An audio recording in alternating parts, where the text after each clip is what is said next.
We are live. It is the night you've been waiting for, the best football holiday. Who are you spending draft night with? Not who are you going to a Super Bowl party with. Who are you spending draft night with? It's me, Sigmund Bloom, on behalf of Football Guys, with Matt Waldman, with Jason Wood. And this is a night that we look forward to our team's futures and these players' futures. This is a night that we look back at what these players and their communities, their families, their mentors, and so many other people have accomplished, that we're going to hear their name called tonight and tomorrow and Saturday. And mostly it's a night that we get together with our football friends. And it's my honor and privilege to share this night with Matt Waldman and with Jason Wood and all of you wonderful people in the chat room, people listening afterwards on the podcast. And we've got a big night ahead. We know the first pick, I think. And after that, well, we'll see. Matt, what are you looking forward to most tonight? I'm looking forward to seeing where Anthony Richardson goes and which team decides that they're going to take the chance on Will Levis. And I think that that's a fascinating tale of contrasting perspectives about what the quarterback position is, being the most difficult position to evaluate in sport. Yeah, I think that we're going to learn a lot about at least 3, 4, maybe 5 different organizations and what they value at the quarterback position, because as Dane Brugler put it on my show last week, they're talented but flawed. Well, the flaw is easiest to point out on someone like Bryce Young. He's just small. It's a little more nebulous. What are these flaws and strengths, and what's going to matter when we see the outcome of these players' careers? Also, the organization they're in.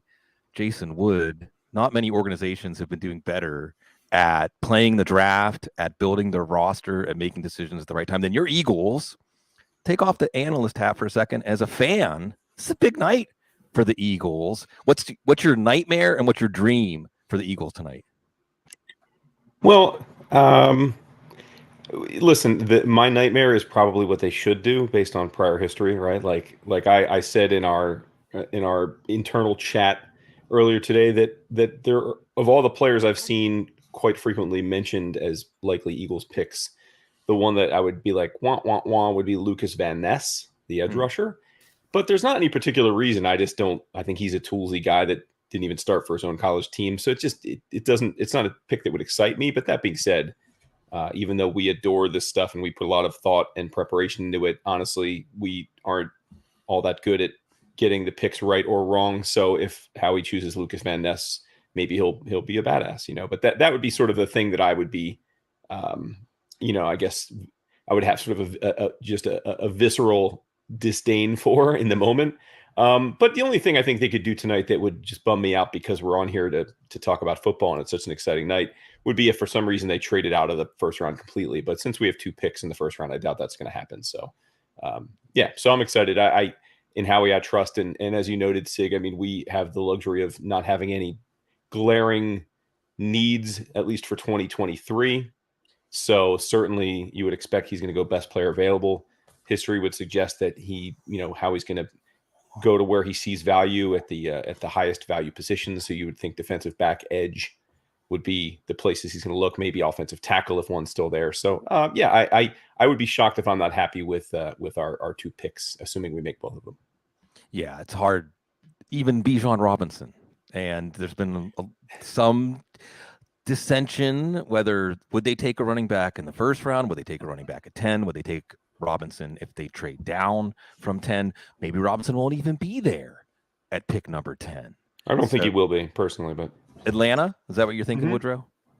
Sure. I mean, it's too cute by half, right? But I mean, it's all set up, isn't it? Arthur Smith's going to get his new engine for his offense that he didn't have last year, and then they're going to sign Ryan Tannehill when the Titans cut him after the Titans move up to acquire their quarterback of choice, like Anthony Richardson. And he'll have Titans East or Titans South, I guess. Well, I don't know. What would you call the Falcons? He'll have Titans NFC. Right. So he'll have his version of it. Titans Southeast or South. Yeah. East Southeast. I don't know. Southeast. We know Jay Glazer. I can't even remember the last time Jay Glazer scooped something and we said, oh, that ended up being wrong. He said earlier today, looks like Bryce Young's the pick. And then after that, we don't know. And there's some that have said Houston doesn't know. There's some that said Houston is playing coy, and they do know. John McClain, who's been covering or around the Texans since they became a franchise and in Houston sports longer than that, saying it could be Will Levis. We've seen the betting markets adding that lens to predicting the draft, going all wonky whenever there have been things posted on message boards. I guess that's kind of the nature of betting markets. And number 3, as Woodrow mentioned, there's Arizona.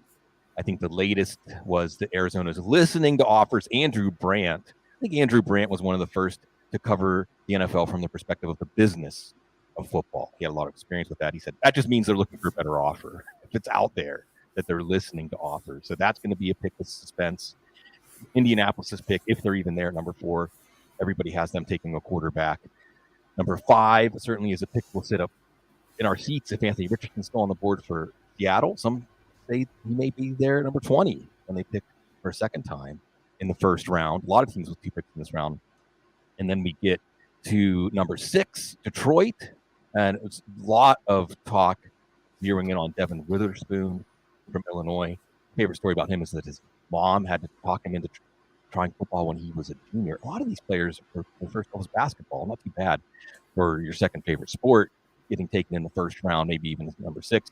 And Christian Gonzalez sounds like a lot of people have him going to the Raiders at number 7. And after that, we'll see. Again, we just talked about number 8 in Atlanta. I guess, go ahead, Matt. I'd like to make a note about 2 things that you mentioned when you're going down that list of your top 8, and that 2 players, one had to be talked in to playing football at that latest stage of development. And I know that it's not late when you think college, but that point in high school. And, Russ Landy, who's, friend of the show and certainly former NFL scout, we had a discussion yesterday about that it's not ridiculous to question the love of a game from a player. And because it's very important that you got to remember that these are young men who are uber talented, and they may love playing the game, but they may not love the minutia of studying the game and working at the game and getting hurt and dealing with criticism and, learning new things. And so it's going to be fascinating to see how these players who were kind of maybe later adapters to playing the game at any level, how teams check that out with them, because it's hard to know. A player can tell you he loves it, but if guys are like, people behind the scenes who are with those college teams saying things like, listen, the guy's not prepared when he comes in, he can't even find his cleats, or can't find the right cleats, or can't do these types of things. It does matter, because there are a lot of people you work with day in and day out who say they want to do this for the money. They want to do this to get a mortgage. That doesn't last very long, And so it's important to find players who love the difficult part, the Peyton Manning at the bowels of of Tennessee Stadium late at night working on his drop footwork, or coming with a briefcase to Bill Polian and taking up the entire interview time to ask him questions and saying, I'm going to be here before the allotted time that I'm supposed to be here. How are you going to allow me in the room? And they, well, we can't, I don't care. I'm going to be here. So however you got to figure it out, I'm going to be here. And they asked Ryan Leaf, and he's like, well, I've got a Vegas trip planned that my friends and I planned years, weeks and months before all of this. And we really want to go. So I'm going to be a little late to report. That was the contrast during that time in interviews. That tells you a lot about who obsessively loves the grind and who was like, I'm good at this sport. But it's no longer, the NFL's no longer about you're a great athlete and just good at it. Everyone is that. It's whether you're great at working at it. Yeah. Matt, you bring up a great point, because one of the things I very much, as you know, adore your work with the RSP. And I always think that one of the things that must be tough for you, because you put so much time into refining and your process, and also challenging your own assertions and trying to learn from past iterations and modify it. But one of the things you'll just never, you or any talent evaluator, even those that are paid by the teams to make these picks, will never be able to fully understand is just the natural arc of a person's humanity, right? And like you think about that as we're all OGs, right? We're all old. We've been in relationships for a long time. We've seen friends break up with people they loved passionately once before, or change careers. It's just the nature of being a human being. What you are at 20 is assuredly not what you are at 25 and what you are at 30. And so even if you profile as someone with a great work ethic or loving the game, or someone who doesn't, it's just difficult to know based on life circumstances what happens to you off the field, how that's going to evolve and change. And I think a lot of that, when you look back on a player's career, ultimately tells the tale of, are they someone who quote unquote lived up to the draft type? Did they play to their potential? And a lot of it is stuff you can get a baseline, I think, for what they are in the moment, and maybe use that as a projector, but you still just don't quite know how things are going to go. And sometimes they end up being all pros and Hall of Famers, and sometimes things just go astray, right? Yeah. Whether it's that they get paid, whether break up with the love of their life, whether they lose a child, whether they, get involved with substance abuse. You just can't know. Right? And it's all those unknowables that make, when you look back at the draft history and you look back at all the picks that were made, and you're like, oh, I can't believe that pick happened, or I can't believe that guy went before that guy. A lot of it is not because we got looking at the tape wrong. It's because we had no idea what those people as human beings were going to have to deal with, as people, and that's just part of it, right? It's just the exciting part of it, really, but it's difficult to handicap. That's a great point. Let's tell us a quick story that Cecil relayed to us about Drew Lock, because Drew Lock may end up having a career like Geno Smith, who, basically rebounded and really got the light came on for him later in his career. But, when you look at Drew Lock, his talent level was not much different than any of the quarterbacks that are in this draft or recent drafts. And he was, people may say, oh, it's ridiculous. He was compared to the next Patrick Mahomes, and that's crazy. Well, when you look at the tape, you could certainly see that there were issues with how, what he was prepared for and what he wasn't prepared for. But when you think about it, this was a kid who came from a good family, who had a lot of advantages in life that you would say, that's great. He's going to be prepared. He's been coached by quarterback coaches since high school. Support of his family, all of that. Started in the SEC, drafted early. But when, Peyton Manning said, hey, anything I can do for you, let me know. Didn't do anything, didn't take him up on it, just said, yeah, thanks. 3 years later, Teddy Bridgewater is competing with them, and he's saying, oh, Peyton, can you help me out now? And the father telling Cecil, he said, look, I love my son. He's a great kid. I want all the success for him. But I've been telling him since high school that the things that the coaches tell you need to work on maniacally if you want to get to this next level. It's not going to happen when you get to the pros. And you could see in his game that there were things that when he faced, the Central Arkansas, he could get away with stuff that he couldn't get away with against the Alabamas, that you could see was coming towards that. Now, it doesn't mean that was the key to everything. It's also the stuff that his father said, is that he said, you get enabled when you're told that you're a star, you're not challenged and you're at Missouri, which is a big time school, and everything's telling you that you're doing well. You're getting all this positive feedback, even if it's critical feedback that may help you down the line. So it's easy to forget that there are a lot of smart people in this league with talent who enter this league who just didn't understand that level. That level that we're talking about is such a razor thin level of just like competitiveness and grit and the willingness to do the most basic things that you think you've been advanced at for 10 years. And now Peyton Manning will go, I learned this at 6, but I'm still going to practice this at 26, like I'm 6 years old. And that's what makes great performers. And I think that a lot of people don't understand that.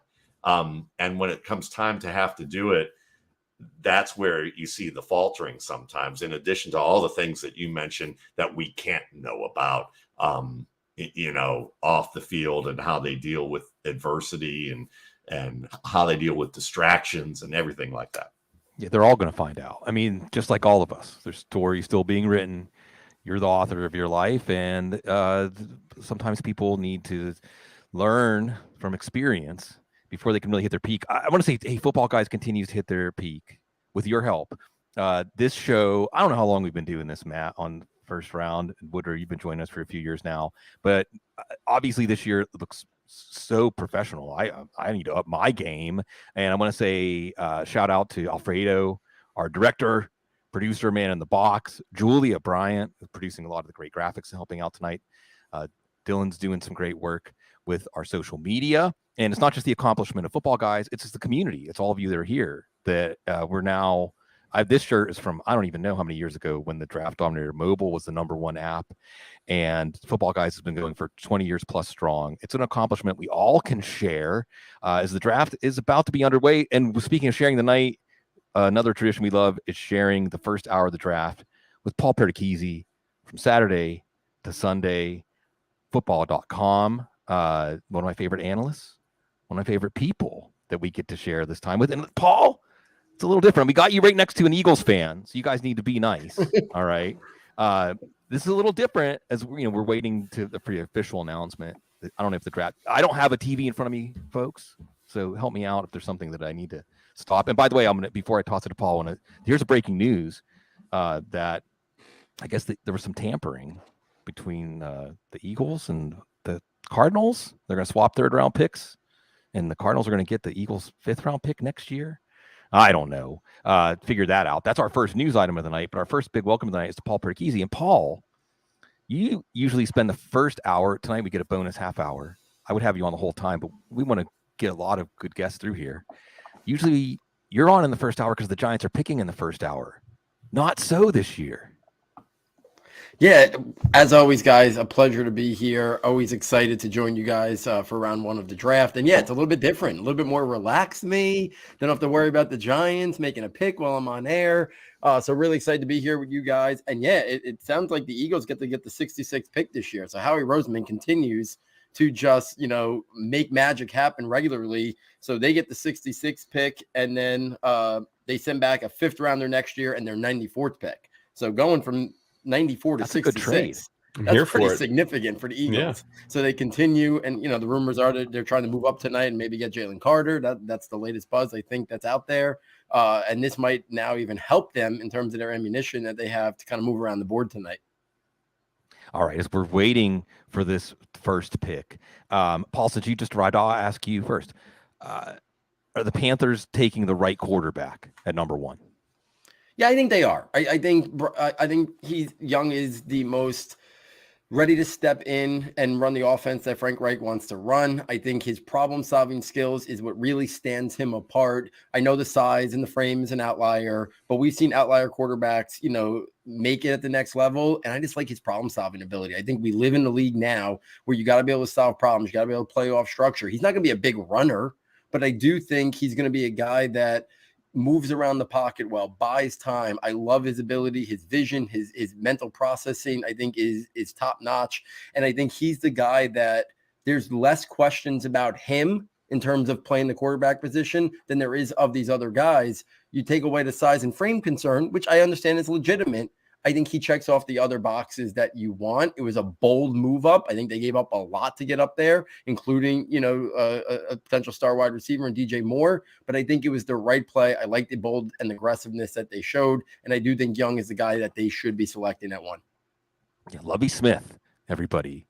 Lovie Smith and the Houston Texans beating the Colts in Week 18. Change the top of this draft, and I when I reflect on this, I want to say kudos. It sounds like David Tepper was the owner of the Panthers, saying get this done. And I believe there was a comment from the Colts that they just didn't have things set enough to know if they wanted to trade up. So the Panthers moving up, and you see what they were able to do last year, getting Ike Ekwonu as their first round pick. And that's nice when you get your stud left tackle before you get your quarterback. It hasn't quite worked out as well for teams that try to build the offensive line after they get the quarterback. And this is a division that's wide open for the taking. And I think you're right, Paul, to point out the processing, the problem solving, the play outside of structure that Waldman introducing. I don't even know how long ago it was, Matt, the inside outside of structure dichotomy for quarterback play. But I'll toss it to you, Matt, when I say the size. I know the size is an issue for teams because they think about durability. Oh, what if one of these 320-pound guys lands on Bryce Young?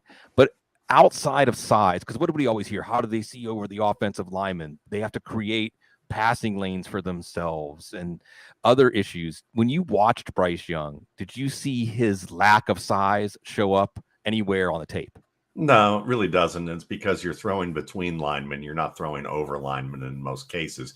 And really, when you're talking about tipped passes, when Kyler Murray came out, he had far fewer tipped passes than many of the prospects, including a certain New York Giants quarterback that we won't mention, who's had a pretty good season, who was one of the had some of the most tipped passes of any of the prospects. And he's 6'5", 6'6". So that just tells you it's more about how quick you are with processing information, how decisive you are at throwing the football, and really being able to access those passing lanes and move around in the pocket and manage it. Drew Brees was the same way.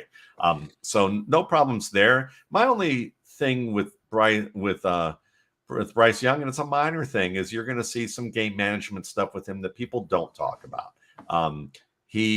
Because he's so good outside of structure, there are times that he will try to press a little too much with his decision-making in the red zone and backed up in his own area. It's a common young quarterback occurrence when you have a guy who can be a playmaker, whether it's a Mahomes, a Stafford, a Mitchell Trubisky, a Drew Lock, giving you the full range of guys who've had success and who haven't quite had success. He also, though, has been doing the type of work we see since high school in terms of, being able to create, and he understands really where to place the football. And he has some really great skills with placing the ball. Here it's a nice play. What you've got there, you can see the placement with where he delivered that. But you'll see some plays, especially in the LSU game, where he may push a little too hard to make a throw that he shouldn't, but I would say those are the biggest issues for me, not anything that he shouldn't be able to overcome. And getting hit by a 300-pounder, I'd rather get hit by a 300-pounder running away from him than being Carson Palmer in a statuesque way, standing there with your feet planted on the ground and having your knee blown out. Because that's usually, from what I've seen anecdotally, more often that happens, is that the big robo quarterbacks that everybody covets who may or may not be able to move, but stand in there, they take more of that punishment than the guy who already has a good feel, who's smaller, who can get away a little bit quicker.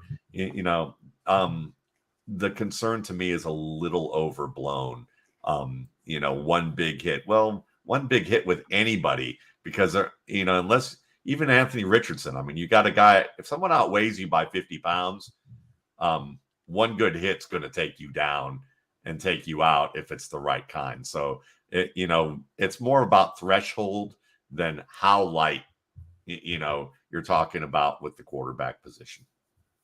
I think that there's been a lot of stuff about quarterback injury that has been inaccurate. It used to be, running quarterbacks get hurt more often. I think you're right to point out, and I'm not just saying this because I'm a Steelers fan and it did lead to the Steelers winning the Super Bowl. Chemo Van Olhoffen, sorry, Bengals fans out there. At least they've been back to the Super Bowl since then, so we don't have to feel like we've robbed the Bengals of their dream. Or rest in peace, Chris Henry, by the way.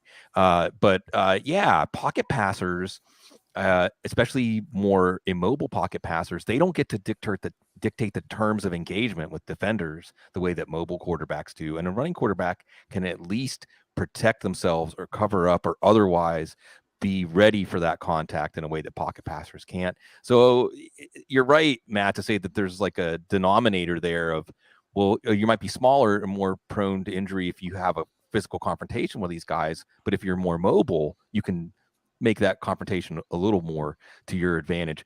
Woodrow, you've been going where no fantasy analyst should go, but you're always willing to go exploring, getting your machete out into the jungle of doing projections before the draft.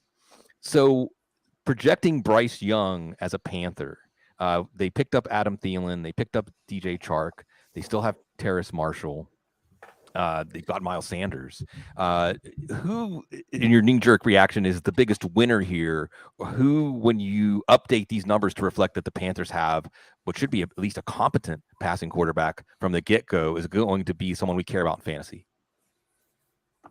Yeah, I mean, well, first of all, we have to also assume that they're not going to stop with what the veterans they've added, right? I would expect they'll add some young talent, particularly a receiver, who could very well factor into prominent roles right away. But based on, as you said, we know that they've added Adam Thielen and DJ Chark, who at least for now project as the 1 and 2, pre-draft. Miles Sanders, as you said, obviously will be the lead back. They retained Chuba Hubbard, who'll be the 2, and then they added Hayden Hurst. Who's very capable veteran. Had some when healthy, had some decent moments with the Bengals with Burrow. So certainly he's a factor there too. But I think the thing about Young, presuming he is the pick, is that he is or should be certainly in year 1 the most accurate of the rookies. So from an accuracy standpoint, you would have to think that it's people that are going to play closer to the line of scrimmage, high possession, and I would think that would help Adam Thielen, right? I know Thielen is someone most people want to fade because he's over 30 and the Vikings parted ways with him, and he's certainly not the dynamic playmaker he once was, but I don't think there's any reason that we shouldn't think he's good for 100 plus targets this year if he stays healthy. And he's always, even last year, remained a very effective red zone player, right? And then part of that's just because he's so savvy at finding space and he doesn't need much space to make a play, and that can be a young quarterback's best friend. So I think Thielen, presuming Bryce Young is the starter from week 1, will probably outperform initial ADP. As you mentioned, we've had projections up since February, but most of the industry hasn't put out a projection yet, so I don't know where the Panthers are going to project, like in terms of consensus. But I expect that at least the knee jerk will have someone like Thielen well undervalued, and that will likely normalize as the as camp gets underway and people start to kind of come to center. A lot of times rankings and projections tend to get to center after outliers in the beginning, but I think Thielen's probably the early winner. Miles Sanders, at least with Philly, was never much of a receiver. It's kind of stone hands. So I don't know that we can expect the old, the narrative of a young quarterback loves to dump off passes. If Bryce Young's looking for a dump off, I think it'll be more to someone like Hurst or a yet to be drafted player, right? So I don't know that Miles Sanders will factor much in the receiving game, regardless of who's throwing the ball. But I'll say this: I think he makes a great point about Thielen, and even the young LSU kid on the squad, Terrace Marshall, who hasn't really broken out yet. They're both used to playing with quarterbacks who can move and create. Maybe Thielen hasn't with Kirk Cousins, but he was always a safety blanket who could create in zones and find those openings. He's savvy that way. And I think that Bryce Young will be able to, I think they knew what they were doing, finding Thielen, hoping that they could get a quarterback who can grade a little bit with him. He will be a quarterback's best friend. Chark, obviously Chark and Marshall can work downfield and they can get some really quality shot plays with those guys with a scrambler like Young. So I think that, the estimations that Wood are making are really sound from that perspective when you think about what they do on film. Yeah, I think that pointing out the accuracy in Thielen is good. And by the way, maybe Bo, if you know, is in the chat room. He points out the Panthers coaching staff, and Deuce Staley is there. There's some Eagles connections, right? Deuce Staley, Miles Sanders, Deuce Staley via the Lions, and that's how they recruit DJ Chark. Chark had ankle surgery. Chark's good. He had ankle surgery. Hopefully it's going to clear up some of the lingering issues he's had, but he's certainly an interesting player. We see this trade up here, Paul. Do you feel like you mentioned this? DJ Moore, the league is wide receiver desperate.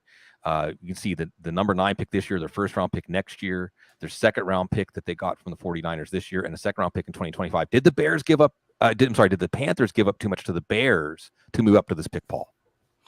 Yeah, listen, if you get the right quarterback and he's going to be a franchise-altering quarterback, then the answer is no. But when you really look at it in a vacuum, if you got to be completely have the conviction that Bryce Young is going to be a franchise top 5, top 8 type quarterback in the NFL, because DJ Moore's trade value alone, my guess, would have been somewhere late round 1 to early to portion of mid round 2 if the Panthers were just trading him. So when you think about that, we're talking about potentially, 2 1s, 2 2s, and another one that would have been a borderline late round 1, early round 2. And it's not inconceivable that the Panthers are one of the worst 3 or 4 teams in football next year. And that number 1 pick that's next year could be another pick in the top 4, top 5 And if these quarterbacks that we're talking about for next year live up to the hype, those early first 4 or 5 picks are going to have a lot of value because 2 are going to be quarterbacks. And then you're talking about the best positional quarterbacks. So if they have a really poor season and Young doesn't show a lot of promise, I think that it's going to be something that they look back on. And, if they're giving away the pick that could be Caleb Williams or Drake May or another guy in the top 2 or 3 next year on top of DJ Moore, on top of the first this year and 2 seconds, it could really go bad. But if he's the right guy, if he's a combination of Drew Brees, which I think that's how his ceiling is in terms of how he would win at the next level, and maybe the maneuverability in the pocket like a Russ Wilson, and if that's who he ends up becoming, then they're going to be happy with the decision and they're not going to worry about what they paid up to get him. I think you nailed it right from the beginning, which is if you get the right quarterback, nobody asks what it cost. Yeah. And if you get the wrong quarterback, nobody asks, could you have saved a little bit on the trade? And the word is that the pick is in. And I want to ask you, Matt, something, pivoting off of something that Dane Brugler was saying when I had him on the show. He was saying, hey, we usually when you watch Alabama quarterbacks, forgettable bunch, right? Especially in terms of NFL projections. And some of it is, at least until Tua Tagovailoa, we'll see. Some of it is, at least could be, that they're surrounded by great talent, right? They're surrounded by the best talent in the NFL draft. And often we'll see, 3 or 4 players from Alabama, offensive linemen, wide receivers. We might see an Alabama wide receiver change teams this week. Stay tuned to bringing in Cecil. It's a Broncos show. How much, he said, hey, Bryce Young didn't have those kind of surroundings. We might see his number 1 receiver this year, Jahmyr Gibbs, a running back, tonight go to a team. So when you watched Bryce Young compared to watching Alabama quarterbacks in the past, did that show up? Did you notice that he had to do more of carrying this offense himself than Alabama quarterbacks usually have to do?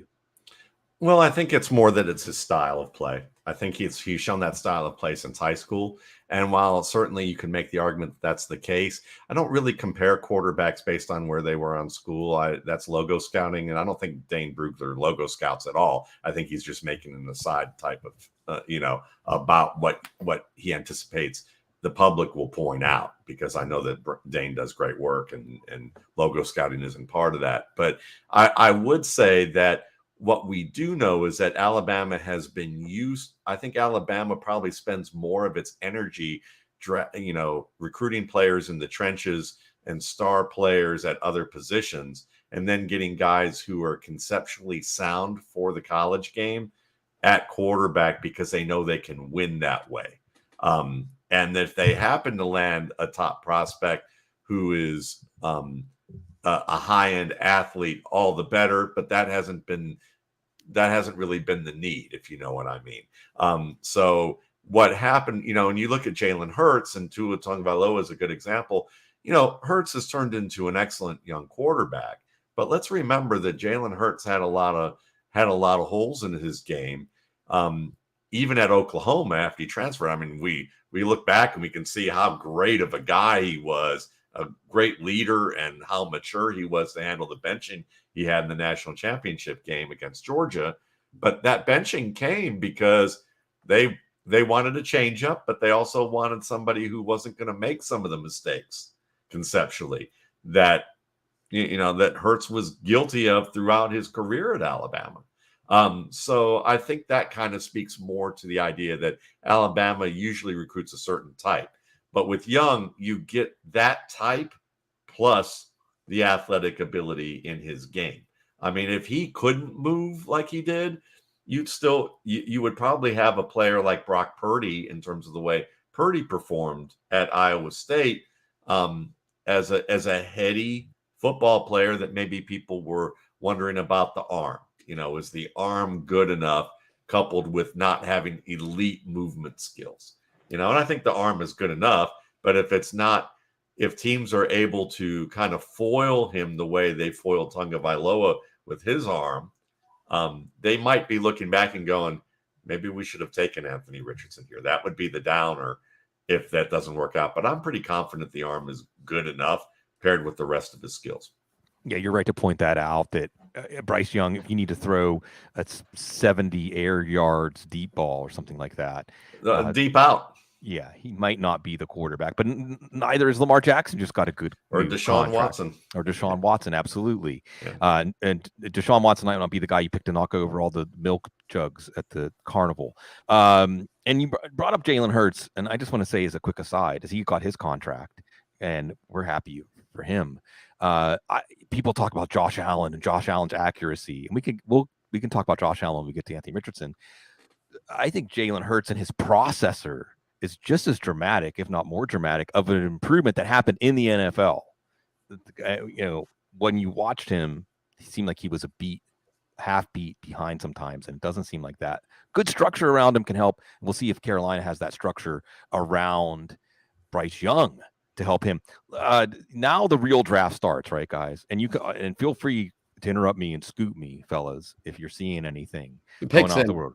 The pick is already in. Yeah. Okay, well, real quick, let's go around. Paul, you first. Who should the Texans take here? No. I mean that we know the pick already. The Texans pick? Yeah, tell it. Oh gosh, go ahead, scoop me. It is quarterback CJ Stroud. Stroud. So all the intrigue about whether or not the Texans were going to pick him, whether it was a smokescreen, not sure why they would need to make the smokescreen, or maybe the owner stepped in and said he wants the quarterback. But quarterback CJ Stroud out of Ohio State. Well, and the interesting stuff here was Will Levis, is this seemed like I saw somebody on Twitter say earlier tonight, like, if it is Stroud at number 2, we can all just stop paying attention after the combine. Maybe we should. maybe at least the value of all of that stuff is not as much as we think it is. And Stroud is a quarterback, and did not have the most advantages in life. Really came on late as a high school player. And I just wanted to say a lot of the stuff, Dane Brugler's The Beast, is really tremendous on bio information. And it really has come on, ended up at Ohio State.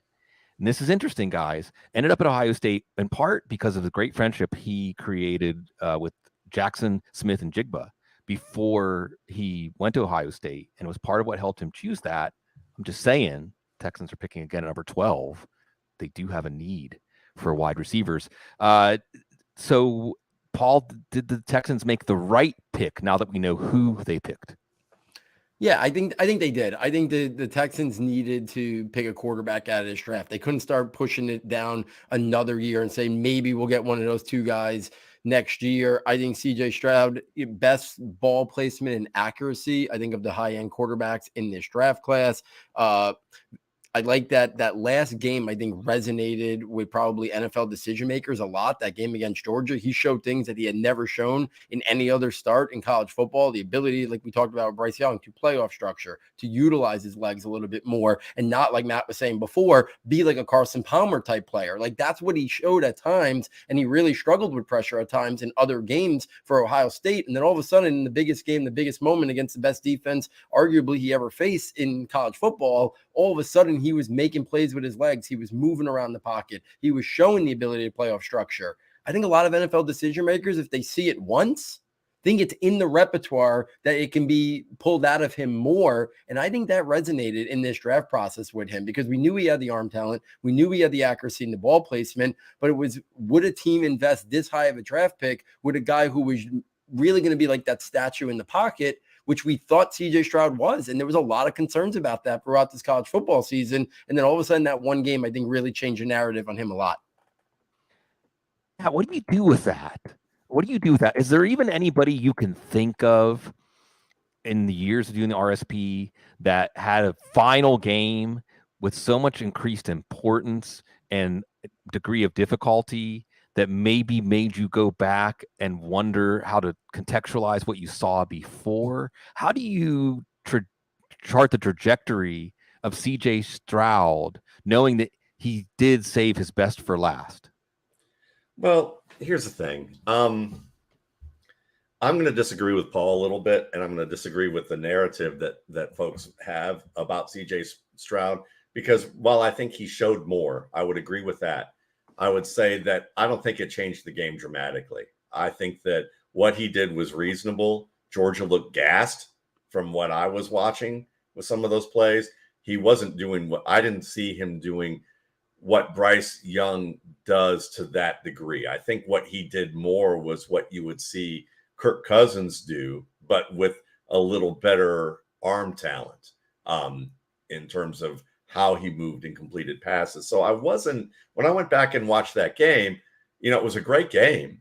But even what I'm watching, on highlights on, say, NFL Network right now with that Georgia game, what you saw wasn't going to change how you consider him stylistically. Maybe there's more in the tank there to open it up, but not to the point where you're saying, I wouldn't even say he's Joe Burrow, at that level. Maybe he's closer to that, but he's not.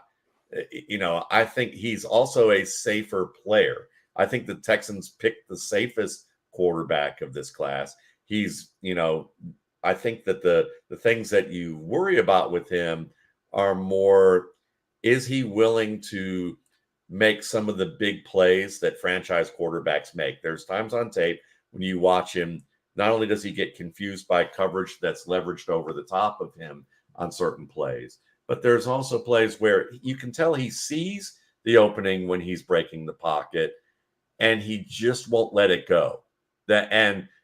But he knows who he is. And I like that about him because he knows the kind of quarterback he is and has been and will make the safe plays. And listen, Tom Brady and Peyton Manning made safe plays all day. And it's not whether you can make that one Kyler Murray-esque play that gets against the Las Vegas Raiders, where you take 8 seconds in the pocket and make 8 people miss and then finally throw a touchdown and you're still down by 19 points because really you're only going to make that play once every 3 or 4 games. It's whether you can make the simple plays, turn difficult looking situations into simple solutions. And I think CJ Stroud is very good at that. And the Texans are probably looking for a player who they feel safe in that regard with. Because with Deshaun Watson, let's face it, sometimes he had difficulty finding the easy decisions. And I think that this is kind of a bounce back reaction to that and saying, we want someone that we feel like we know they're going to be on schedule, that the coaching staff feels good about that, especially a defensive head coach is probably going to feel that way. Sig, I'm going to jump in for 1 second. Yeah. The Texans are back on the clock. This was out there. This was out there. Wait, what? This was, and this was out there, folks. I cannot remember. So what's interesting about the last couple of days before the draft is I was explaining this to my wife, love of my life, Kate, earlier today. You hear so many things Tuesday, Wednesday, Thursday, and 90% of them ends up being as ridiculous as they sound when you hear them. But a few of them end up being true. So you can't just feel free to ignore everything, at least if you want your brain massaged and you want the flexibility to wrap your mind around this. But it was definitely out there. Now, we knew that Arizona was desperately looking for somebody to trade down with. We know the new GM Monty Austin-Fort coming from Tennessee wanted to turn this into more capital and not to a team taking a quarterback, though. And I think maybe the Texans in their process of evaluating Will Anderson, maybe Tyree Wilson. Remember, Lance Zierlein, who's pretty connected to the Texans, had Tyree Wilson, going to the Texans at number 2 in one of his mocks recently. But yeah, this is and hey, you have a new head coach in D'Amico Ryans, and you have now some signature players. Last year they got Derek Stingley, and this year we'll add an edge rusher. And we'll see. So while we wait to see who they traded up for, so it's not going to be Jaxon, Smith-Njigba at number 12. I think we can know that. I'll ask you real quick on Stroud before we turn the page to this pick, Woodrow. When you go back and revise your Texans projections, now that we know they're not going to take a first-round wide receiver, is there anybody that you want to put a chip on as a potential winner? Anybody that intrigues you with hopefully a pretty big improvement even in year 1 from Davis Mills to CJ Stroud? Well, the good news is we do have to have obviously placeholder stats for teams that we think are likely to have a different quarterback. And I was assuming that Stroud was the guy, and until very recently, I thought that was the most likely outcome. And then I guess I like many people that got caught up in the rigmarole of the last few days and thought, oh, well, I'm going to have to swap that out for Levis, it seems. But I'm glad to see that cooler heads prevailed. So no major change to our existing projections, but certainly, I mean, as Matt eloquently put, I mean, Stroud needs to work within system. I mean, say regardless of whether you think Stroud can be a successful NFL player, and you get caught up in the S2 stuff and all that, what we absolutely can say for certain is that Ohio State is very close to a cheat code system, right? He didn't have to have the processor to be successful in the way he's going to have to be for the Texans. And that roster is still desperately in need of upgrades. I mean, right now, if you look at the existing structure of the offense, Noah Brown, Robert Woods, and Nico Collins are the likely leading pass catchers. And I mean, we hope for John Mechie making a recovery from his issues with cancer, obviously, and that could change the dynamics. But those are the three right now. And then you've got Damian Pierce and Devin Singletary. And then the big acquisition was Dalton Schultz. So I think that, certainly Stroud to Schultz makes a ton of sense. But we'll just have to see. I really hope that the Texans are going to, use a few of the picks now to reward their investment in Stroud with some younger receivers. I think that's paramount to his early success. So wouldn't it have been fun just to take an old look back off the rails for 5 seconds? Wouldn't it have been fun for everyone but the Texans fans if the Texans did the most low-end NFL team thing ever and draft a second quarterback in the first round? That would have Adam Harstad. That would have been awesome. Adam would have loved it. All right, buckle your seatbelts, guys, because this is the terms of the trade, according to Ian Rappaport. The third pick and number 105 to the Texans.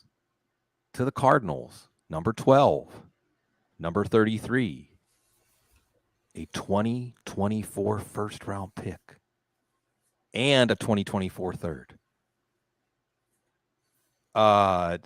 Paul, how can Will Anderson possibly be worth all that? Listen, I think Will Anderson is a very good player, but I don't even think I think there was two really elite blue chip non-quarterbacks in this draft class, and that's Bijan Robinson and Jalen Carter. And we understand why both of them, maybe not going to go where we thought they would have went. That's a pay up price for a quarterback. Yeah. And, that's a pay up price for an elite defensive edge rusher like a Myles Garrett or somebody who was regarded much higher than Will Anderson. I think what's out there, 33 is a very valuable pick. Jason was just talking about surrounding them with more weapons, and they just lose 33, where there's probably going to be a handful of weapons they could have got there. Then you're talking about a 2024 first next year, which, again, we just talked about this with Carolina and Chicago. That could be a top 5 pick, top 10 pick. Easy, and then another third next year as well. I mean, I know they're getting back 105, so they're getting back, I guess that's the beginning of the fourth round tomorrow.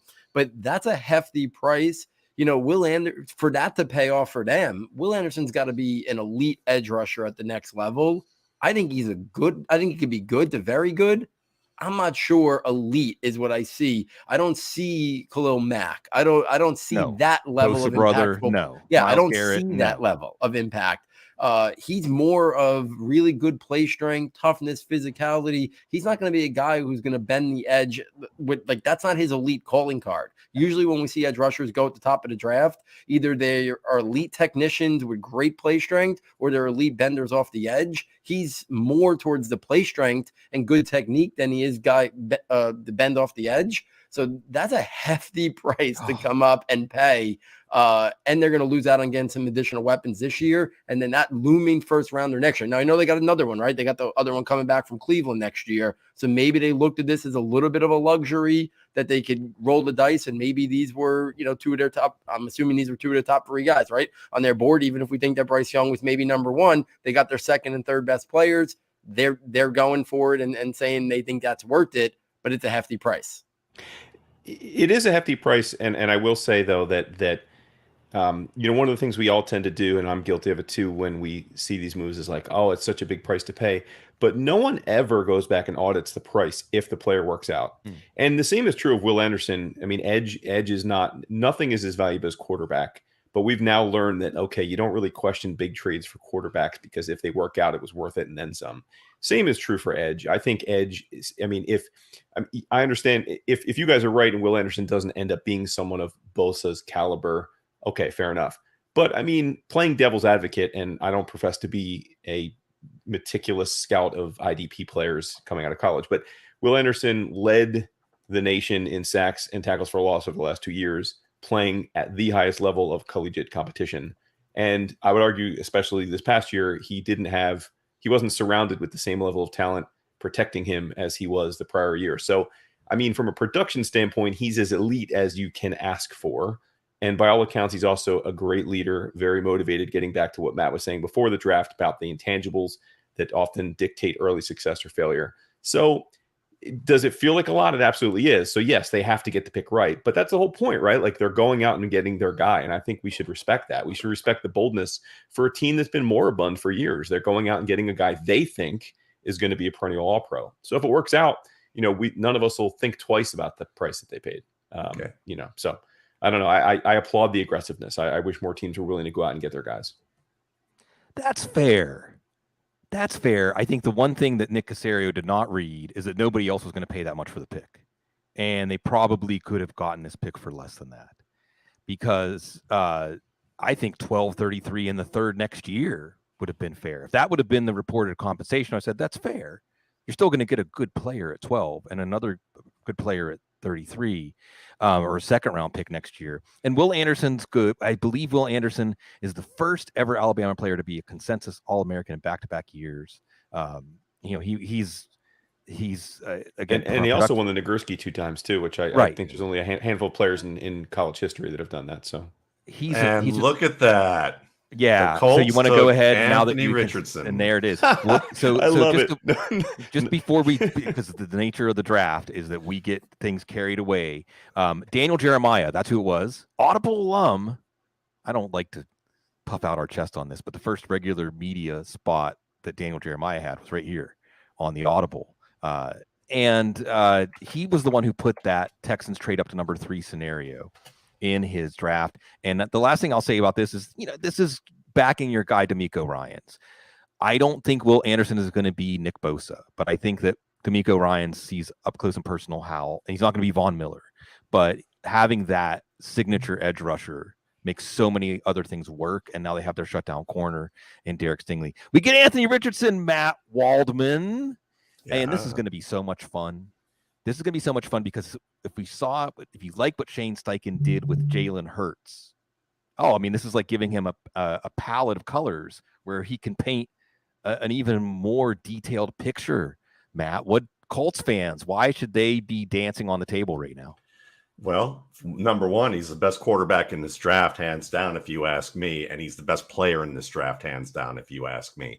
And that's because when you watch his ability to move in the pocket, manipulate defenders while he's moving in the pocket, and throw with placement, it's underrated. Just like people overrated Baker Mayfield for his accuracy because they looked at completion percentage and underrated Lamar Jackson for his accuracy for the same thing. When you chart games and actually look at project games by charting them, projecting accuracy based on the NFL standard, for each throw, for the type of coverage, for what he does. This play, they'll probably show. Look at him slide to his left, come back. What he did on that play, there's like a few others there that are even better with him manipulating flat defenders that we see on the screen here. When you manipulate safe linebackers and cornerbacks, with your play and being able to move up and look, you're talking about advanced skills. He's not raw. I've been saying this for months. He's inexperienced. It's like driving, okay? He may not be familiar with the road system that Florida asked him to operate in. And he's going to make some mistakes on those roads that look glaring, and it'll probably happen in Indianapolis. But the skills he has at handling any vehicle, at being able to use a manual, whether it's on the gear shift column, whether he's using roundabouts or in crazy traffic, he's going to adjust fast. He's a very intelligent guy. I get the privilege of being able to do scouting reports before Will Hewlett, who is the coach that was featured in the Athletic article on Richardson this week by Ted Wynn, where the AFC scout said, Will Hewlett is probably the best best quarterback coach in the business. And I've gotten to do some scouting reports for him for Brock Purdy last year, for Anthony Richardson. One of the things that Will said, and we've got some tape of that too, but like one of the things he said outside of the tape was that Richardson is an elite learner, and that he hasn't worked with anyone who translates the film and the whiteboard to the field like Richardson. And this is a kid who Drew Bledsoe trusts his son to work with them. In addition to teams trust him to help get quarterbacks on the border to get drafted. He worked, if I recall correctly, he worked with Trevor Lawrence last offseason as well. So, the AFC coach or scout who talked about him in the Richardson article said that Hewlett is what he does to get quarterbacks to learn concepts is incredible in terms of the work that he does. And so to hear that from Will is pretty exciting. And the Colts, I'm glad they didn't take the bait on another quarterback choice like Levis, who I think is far riskier. I just think Levis is far riskier in this. And to go with Richardson, everything I talked about has nothing to do with the fact that he might be the most impressive athlete at quarterback that we've ever seen in terms of size, speed, stamina, tackle breaking, balance, and movement. I'm just talking, if he didn't do any of that, he'd be mid-career Ben Roethlisberger, if you ask me, in terms of what his upside could be. The fact that he can move and do all this is incredible. And let's just put a final note on the Texans by saying this. I love Wood's point about let's not be too hard on these guys, because let's remember that some GMs are good at evaluating talent. Some GMs are good at delegating. Some GMs are good at negotiating and creating things. But no GM has all the skill sets that we critique them for. So when we're going, well, they should have valued this and they should have done this, that's in a perfect world, because I don't think there's a GM out there who has the 5-tool, elite play set there. And so I want to bring that up. But for the Colts to get Richardson and what they're going to be able to pair him with the fact that they got Jonathan Taylor, they should have a better offensive line. I'm hoping the offensive line can be a little better than it was last year. He's going to have guys who can win the ball in Pierce. He's got some good young tight ends. Jelani Woods, a big time athlete who showed up. They still got a savvy guy. They got Pittman who can go up and win the ball. So they're going to get more talent off that, probably as well at wide receiver before it's said and done. But this is a good fit, I think. And Ballard here got the right player. Yeah.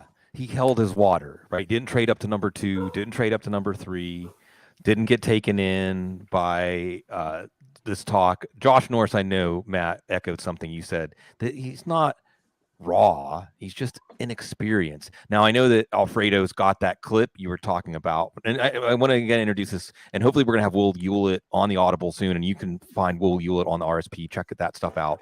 Basically, I don't think we're exaggerating. He's probably the number 1 or the most sought after private quarterback coach in the football circles. So we got a clip of him talking about Richardson. Alfredo, you can go to roll it. One of the most rewarding things working with Anthony this draft process was really learning and seeing how much he truly cared about everything that he did. Whether it was how well he threw an out-breaking route, the tempo he took on his drop, he cared just as much about that and jumping the highest on his vertical. And it's not that his goal was to be the greatest ever vertical jumper, but he loves to compete, and I think when the lights come on, that there's another level to his ability. He always stepped up to the challenge, whether it was the combine, the pro day, it didn't matter. He rose to the moment, and I think that comes from his work ethic and his approach and his training. I mean, it didn't matter what he was doing. He was going to be the best at it, whether it's dunking, backflipping, any particular lift, the 40, he wanted to excel in it. And I think that process, even on the board, putting him in through NFL concepts or explaining his offensive plays. There wasn't anything that he didn't care a lot about. And I think that speaks to how great he is and how great he's going to become and what type of young man he is. And certainly, when you hear that, a lot of it sounds fluff. It wasn't like anything hard hitting from the standpoint of like X's and O's, right? Like let in with some of that. But I think it's important to note that when you talk about how much a player looks at every detail, there were guys pre-draft who talked about him saying that they saw him at Florida helping install plays, and they thought he was a coach. Like they mistook him for a coach because of the demeanor and the detail that he understood things to be. So the fact that he wasn't this quarterback schooled, Connor Cook, Drew Lock, I've been coached by a quarterback guru since high school. He never had the privilege of that. He didn't have the wealth to be able to pay for that kind of thing. The fact that he's already showing things that some of those guys don't, and shows that ability to be that detail oriented despite not having that, is impressive. In the same way that Lamar Jackson, we sat there and said he didn't, they talked about Will Levis and say, oh, well, he played in the pro style offense. But with Lamar Jackson, they said they never talked about that he played in Bobby Petrino's pro style offense and what he went through to learn that offense and how he did it in a way that was kind of novel. We just talked about that he was a wide receiver, or at least a lot of people did. And I think that with Richardson, you're getting a player who, really, he's going to make more mistakes, and people are going to be on him early because he's going to miss the cover two, or he's going to misread something that people say, well, that's basic. I understand that. But the things that he can do, the manipulation, the pocket movement, the placement, those are hard things to teach. Those are the hard things that if you can't process the game fast and can't do all those things, it doesn't matter how pretty your mechanics are coming out and how good your stats were. So I charted him, and there are other people that charted him that literally said, there's a group out there, and I wish I could quote who it was, that charted him and said that in their database, the only player with more dropped passes, legit drops, was Dan Marino. And the only guy who avoided more sacks in the pocket in their database was Phillip Rivers. And, that tells you something about this kid. I think he's special. And I think that people are going to wish, I mean, even with Young and Stroud, as good as they are, if Richardson hits, those teams are going to be defensive when people ask about them. Yeah, and real quick, Woodrow, where the numbers come in, where the rubber meets the road, can you be too optimistic long term? Is there any way you could be too optimistic about Anthony Richardson for fantasy football? No, not at all. Because as we know, I mean, until the world changes the way we play, most leagues play. I mean, legs matter much more than arm, right? And so, I mean, I'm not saying that Anthony Richardson, as you know, I value no one's quarterback evaluation, particularly when it comes to fantasy, more than Waldman. So when he had him number one, I really, I took note of it. But like you said, I mean, given that he is literally the most athletic quarterback we've ever seen come into the league, he's going to be a force running the ball. Shane Steichen obviously just came off of an offense that 2 years ago was because of Hurts still learning to be a passer and not the Eagles not having a ton of great receiving options, morphed into the most run heavy team in the league. And Hurts had a massive amount of rushing production, including goal line plunges. And then obviously last year, the Eagles morphed into a great all around offense. We're number 2 in points, best offense in the NFC. And obviously Hurts had 15 rushing touchdowns. So, I mean, Anthony Richardson's going to be a cheat code from the day he gets on the field. And, what you hope is that he evolves into a well-rounded passer as well, a la someone like a Josh Allen. But let's remember, even someone like a Cam Newton, who never really, other than that 1 year, became an excellent passer, was still, when healthy, always a fantasy must start. So yeah, Anthony Richardson's arguably an instant must start in redraft leagues. I had him at 6 in the initial Bloom 100 because it assumes one quarterback. I might move him up to number 3, maybe even number 2, just because we've seen how much that tilt matchup effect on the quarterbacks who can run and few, if any, combined size and speed like he does. Paul, we have the number 5 pick, and it is Seattle, and they hit in the 5th round last year on a long corner. Devin Witherspoon doesn't have the length of Tariq Woolen, but now you have your Woolen and Witherspoon, and Witherspoon was what they would call a late riser. And what that really means is the media or all of us outside the NFL realize as we get closer to the draft just how much the NFL likes this player. A lot of people had him go number 6 to Detroit. A lot of people had him as the number 1 cornerback off the board, not as many to Seattle. I think Jalen Carter was a player a lot of people had here. I don't want to mention about Witherspoon again. I think this was in Stroud's write-up. It was in Young's write-up. Basketball was his first love, not football. He was a junior. His mom said, hey, why don't you go back out for football? Give it another shot.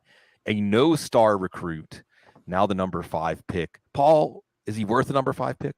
Yeah, I think he is. And I think this is the first, curveball in terms of maybe the position. The other things, we all kind of potentially saw coming. We didn't know exactly where the spots were going to be, but a lot of people didn't have pegged Seattle for a cornerback here. Maybe they were thinking quarterback. We heard Jalen Carter connected to them, so Devin Witherspoon, yeah, you would have thought Seattle and what they usually look for in terms of their prototype at the corner position would have maybe went towards Christian Gonzalez, who's a little bit more of the traits-based kind of cornerback prospect. But I think Devin Witherspoon is the best cornerback in this class. The tenacity he plays with, the physicality, he's got good athleticism, movement skills, he's got change of direction and agility, very good instincts. I think the instincts, the play recognition, the techniques, understanding route concepts, he's got good ball skills and cover skills. He could help out in run support. So I think, he was a little bit late maybe to people thought he was dropping a little bit, but he didn't test out the combine. And then I think we saw him to start to move up there. And I think over the last week or so, we kind of knew that he was going to be the first cornerback taken. It was just when. And I think most people thought the Lions, and I wonder if that was going to be the Lions pick, because they traded out right after Devin Witherspoon was announced as the 5th pick. Arizona's coming back up. Don't know what it's for. My guess is it's going to be for the first offensive tackle off the board. There's been a lot of smoke that they were going to be connected to Paris Johnson out of Ohio State. So we'll have to find out if that's what Detroit got out of there for, because Witherspoon was gone, and if this is Arizona moving back up for the offensive tackle they want. Yeah, I don't want to scoop any picks. So let's say if the pick is Paris Johnson, certainly you want to make that offensive line better for Kyler Murray. And wow, when you do the math really quickly, the Cardinals got a player that if nobody was going to trade up with them, they might have taken the player they're going to take at number 6 and number 3. They gave up 12 and the terms of the trade, I think 12 and 33, 12 and 34. They basically pocketed that 1st round pick and the 3rd round pick from the Texans. They did give up 105, and they're going to get their offensive tackle. And Brad Holmes, I think we're going to like Brad Holmes from the activity and boldness perspective. I don't think he moved up for Jamison Williams last year. There was some talk, I think if Anthony Richardson was still on the board, maybe Minnesota and Detroit might have been talking. And I think Paul's absolutely right to bring up that with so many connections between Witherspoon and the Lions in these late mocks, that Seattle taking Witherspoon might have put this in play. And we'll see. I guess, Woodrow, I'm going to toss it back to you, because when I think about the Cardinals this year, I feel like it looks bleak. And I'm not sure that one player is going to change that. As you were doing your early projections on the Cardinals, do you want to cheer me up a little bit? Or do you think, it's a good thing that the Cardinals have not just their own 1st round pick, but the Texans' 1st round pick next year, because they're going to need them? No, unfortunately, I'm right there with you, Sig. I think they're in the running for one of the worst teams in the league.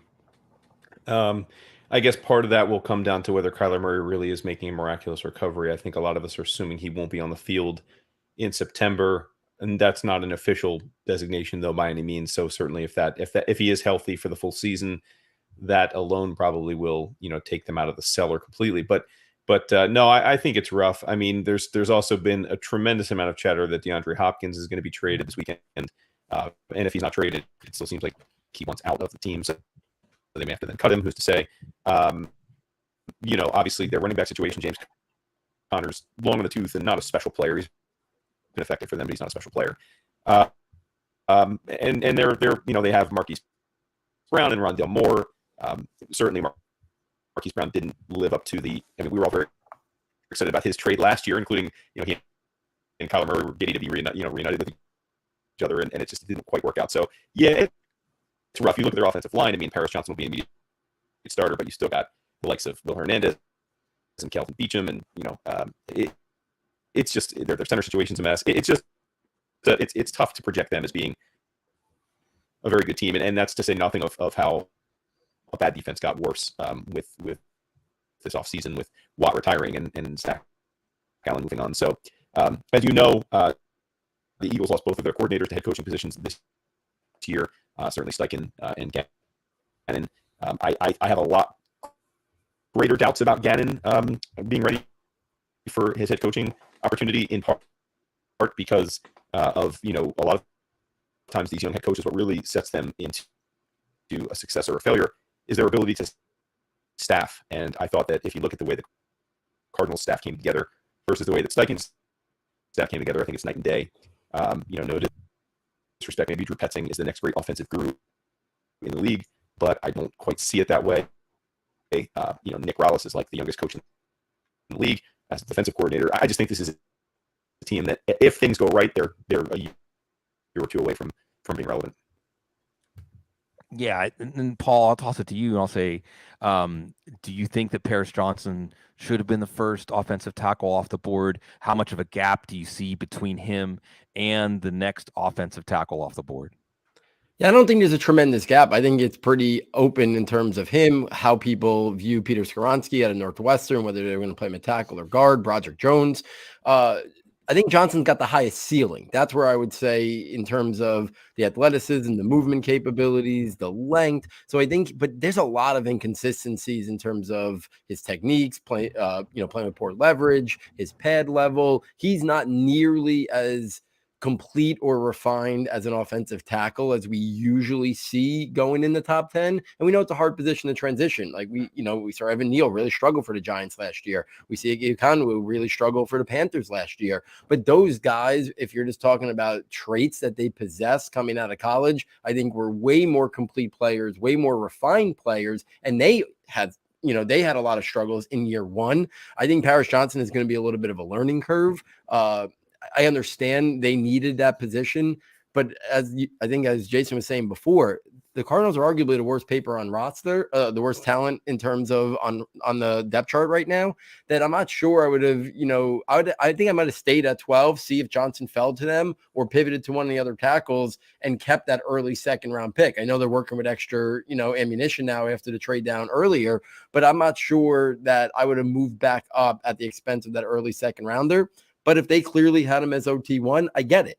I just think there's definitely refinement and more question marks as the top tackle in this class. And I think we usually see with other draft classes that I think the top tackles are usually more kind of stabilized in terms of most people feel that way, that they're the consensus guy. I don't think everybody in terms of the draft evaluators thinks that Paris Johnson Jr. is the clear number one tackle. He was for me because of the upside in the ceiling, but not in terms of the refinement that he offers right now. Yeah, I think we're hearing that maybe as a common refrain. I know there was some talk in different spots and shows I did this week. Is this a bad draft? Well, like you said, when you compare Paris Johnson to Ike Ekwonu, or you compare Will Anderson to a Bosa brother, or some of the benchmarks for when you're taking a player as the first off the board in his position this high in the draft, are you getting that kind of player? Maybe not. And I think you're right that we give them an A+ on the compensation that they get back trading down from number 3, but maybe got a little bit antsy and didn't need to make that deal, although maybe they also had been talking to other teams in between that number 12 pick and 6 pick and knew this was their chance, and they didn't think that they were going to be able to get that pick. And now we come to the Raiders. I see Matt Waldman smiling. I love this because I was talking with Felix Sharp at Campus to Canton this week about one of my wishes for the draft.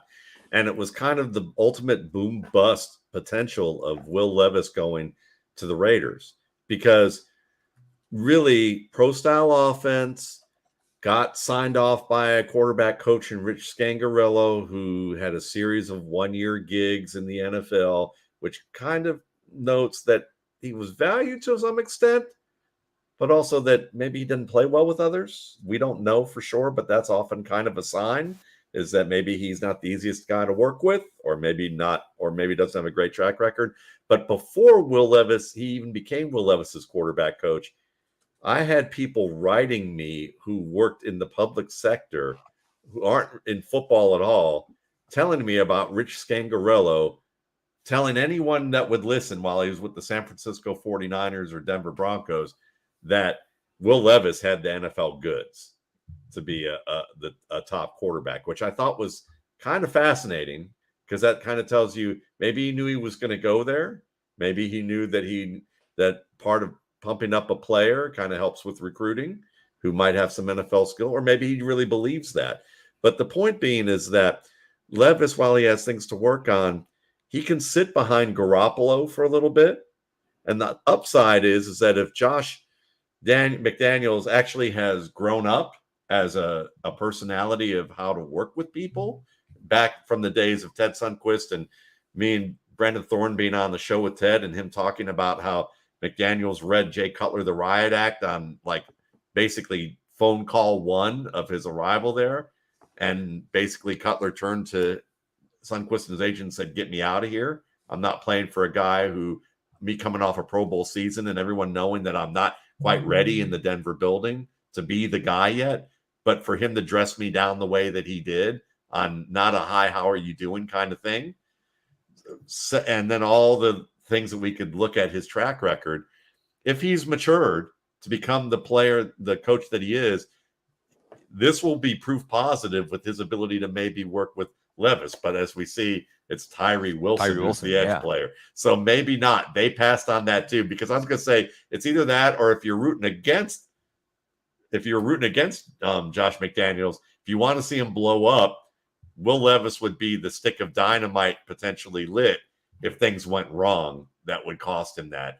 But he avoided the potential dynamite there, either good or bad. Yeah, real quick on Levis. There were a lot of people, and I'll give credit to people that stuck to their guns. And obviously, if you have an RSP, you know where Matt Waldman would have stood on this. That said, I just can't see Will Levis going that high when there was all of this late movement towards he's going to go number 4, he's going to go number 2. And the betting markets reflected a seemingly strong possibility. And there are a lot of evaluators saying, I don't know, I don't see it, I just don't understand how this could happen. And now we have to start asking, once he gets past the Raiders, how far is he going to fall? But let's talk about Tyree Wilson, Paul. I saw Emmanuel Ogbah. Hey, Emmanuel Ogbah's made a lot of plays. You didn't see in Tyree Wilson a player that looks like a true athletic marvel, maybe a little deliberate in his approach. Certainly somebody that's powerful enough and athletic enough that when he does have that lock on his target, when he does understand and he's zeroing in, that's when you see the athleticism. Certainly you pair him up with Max Crosby, you got something great. I think they got Chandler Jones, well, the ghost of Chandler Jones. So Tyree Wilson, some had him as high as 2. There's a gap, I think, Paul, between his athleticism and what you see. Is the hope here that those are going to start to merge as a pro?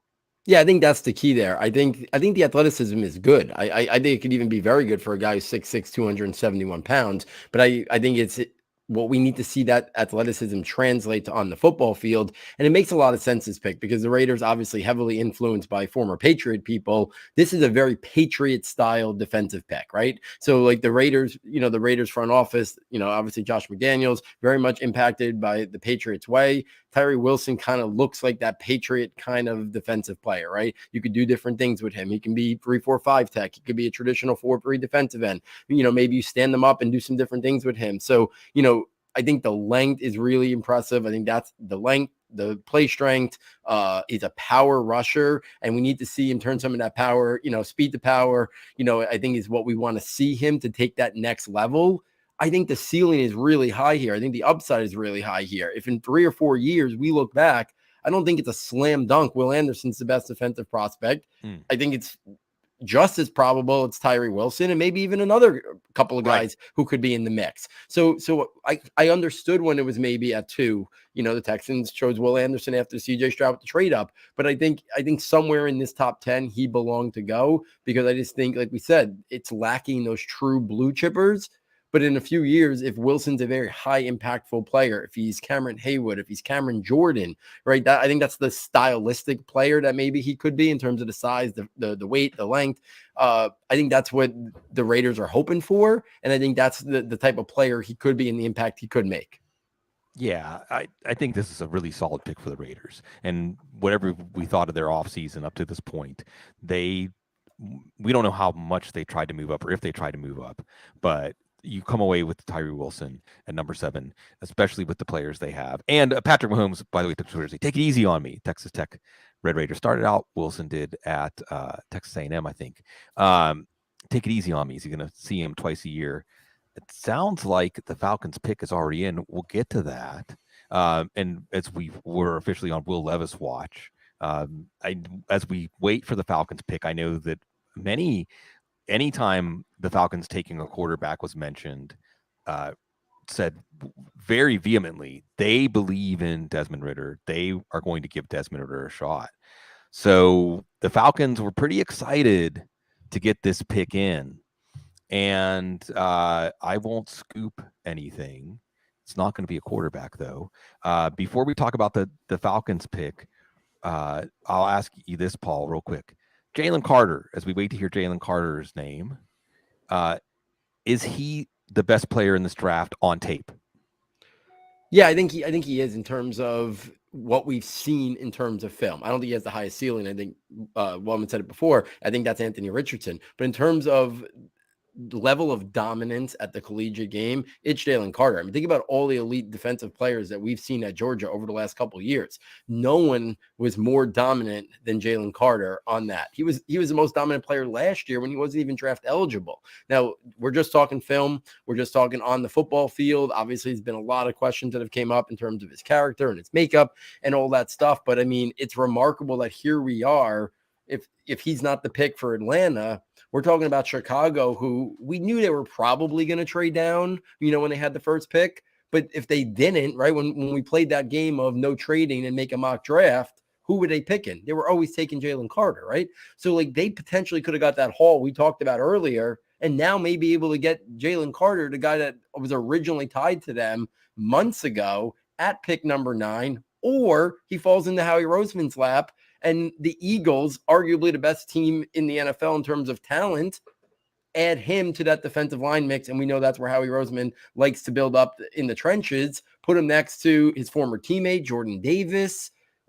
The environment, the locker room, that might be the type of place that Jalen Carter can reach his full potential. So it's going to be fascinating to see what Atlanta does. And then does Chicago get their guy that maybe they were going to take at 1 if they never moved? Or does he end up in Philadelphia's laps, which I know as a Giants fan, that is the last thing. When someone told me what's one thing you don't want to happen tonight, my response today was, I don't want Jalen Carter to be a Philadelphia Eagle. It might happen.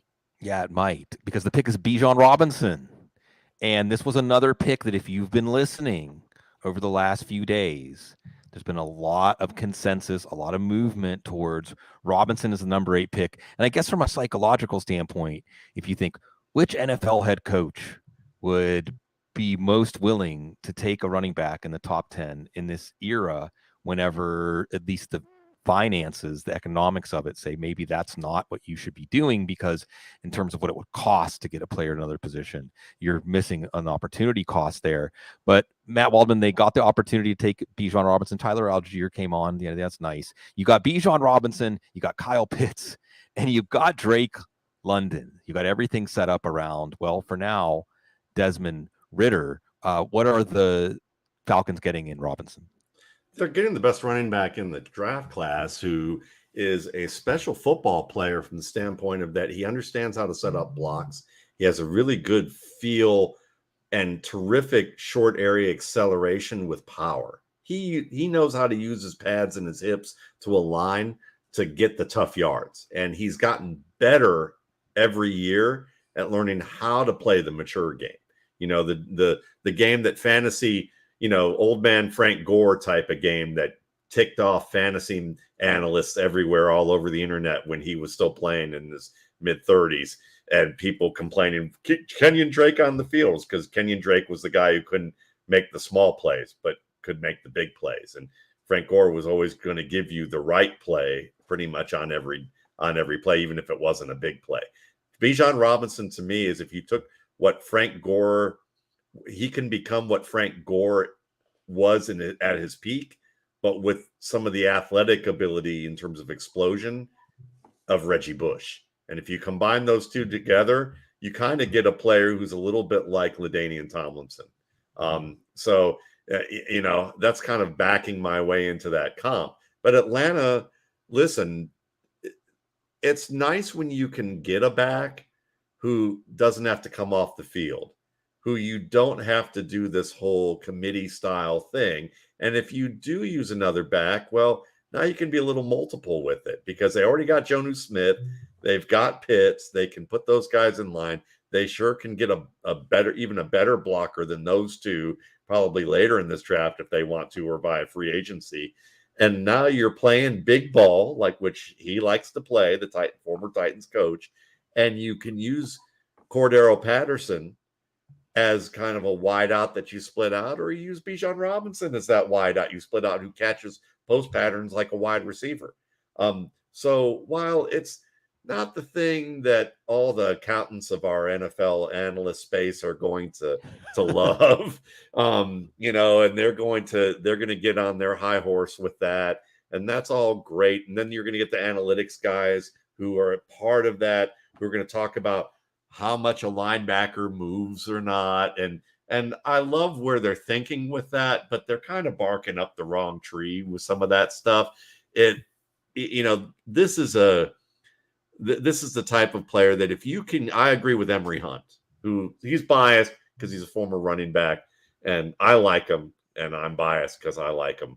In that Emory will say the same thing, is that like, if you can get an elite back, it doesn't matter what round you get him in. I mean, I know the short shelf life, but every player has a quote short shelf life, and some of the top players like, Adrian Peterson could play tomorrow right now. Maybe he won't be a fantasy guy, and me and Wood have had fun doing our debates about that, but it's, over the years from a fantasy perspective, but you could see the guy could still play. And like LaDainian Tomlinson played forever, Gore played forever. There's a lot of good backs who could play into their 30s and play at a decent level. And I think that Bijan Robinson for Atlanta kind of just clears the decks and says, Algiers a good backup. He's a powerful backup. Cordero Patterson, we can use him as a multiple kind of gadget play, and preserve him a little bit for maybe one more year if we want to. And now we make, with that offensive line starting to get better, because they looked good blocking for Algier last year. They looked good at moments, like against some teams like Pittsburgh and the Ravens and the Saints. I saw some of those games where they were opening some nice creases, outside zone, inside. You look at it from that perspective, he can really do a lot to help Ritter. And if Ritter doesn't figure it out, well, next year they'll be in the market for a Caleb Williams or a Drake May, possibly. Yeah. And I think that you bring out the offensive line. Remember, it was the previous regime that took Caleb McGarry and Chris Lindstrom in the first round, and they still have both. They signed them both to second contracts. So that helps. It's Eagles time. Well, real quick, Woodrow, before we turn the page, the Eagles talk clarity. Let's just do Eagles, and then I'll go back and ask you about Bijan Robinson. So the Eagles give up a 4th-round pick to move up. Obviously, the Bears looked at, yes, the pick is Jalen Carter. The Bears looked at Carter and said, no, thanks. So the Eagles saying, again, like we just talked about with Paul, hey, on tape, I saw the comparisons of Carter and Ndamukong Suh, and the only reason I would co-sign that as at least not too lofty is when you watch Carter, sometimes you feel sorry for the guy lining up on the other side, right? You just feel sorry for them. The way that Ndamukong Suh, when he was back in Nebraska, would take over games. Jalen Carter had that kind of force inside. You got to love the clarity for the Eagles here. And this is exciting. This is an interior line pick, an offensive line, defensive line pick, Woodrow, but that swing for the fences, not the safe pick. Yeah, I mean, hopefully, do I sound better? I hope so. You sound great. Nice. Okay, I had to swap mics. Listen, this is one of the picks I was hoping we might make, and I can't be mad at giving up a fourth just to secure it. It's interesting we went from 10 to 9, right? I guess that means someone else we were worried was going to try and move up to 9 and grab him. Yeah, listen, I mean, the Eagles are becoming a pipeline for Georgia Bulldogs, right? We took Jordan Davis in the first round last year. We obviously have Nakobe Dean, who barely played last year, but is fully expected to be the starting middle linebacker this year. So, yeah, we're go Dogs, I guess. I'm going to have to become a Georgia Bulldogs fan, I guess. But, come to Athens. I'll meet you there. Yeah, right. You could school me on that. The thing about Carter is, I think you didn't see many well-known defensive draft scouts not say that Jalen Carter was the most talented defensive player in this draft, and how much his very unfortunate off-the-field circumstances involving he was in another vehicle that was involved in that crash that led to a death, and whatnot. However much that all messed with him in his preparation and his focus, we'll never know for sure. But it did seem like 3 months ago he was on most mock drafts as the first or second overall pick, and certainly the first non-quarterback to be picked. And now he fell to 9th. So only time will tell if that was a justified drop or not. But based purely on talent and what you see on tape, I think taking him 9th is a no-brainer. Certainly fits into the scheme, and as you noted, the Eagles don't need to rush him into a prominent role. We re-signed Fletcher Cox, and we have Milton Williams, and obviously Jordan Davis will take on a larger role in his second season. So he's got some time to work his way into the system and hopefully become a full-time starter in 2024. So I'm excited. Yeah, it is exciting. And last year, Howie Roseman did something very similar, jumping Baltimore to get Jordan Davis. So you like seeing the clarity there. Zari in the chat room, I think, was mentioned what a replacement for Javon Hargrave, who's the big pickup for San Francisco. As we look at the Eagles draft picks up there from last year, Cam Jurgens, he's ready to start.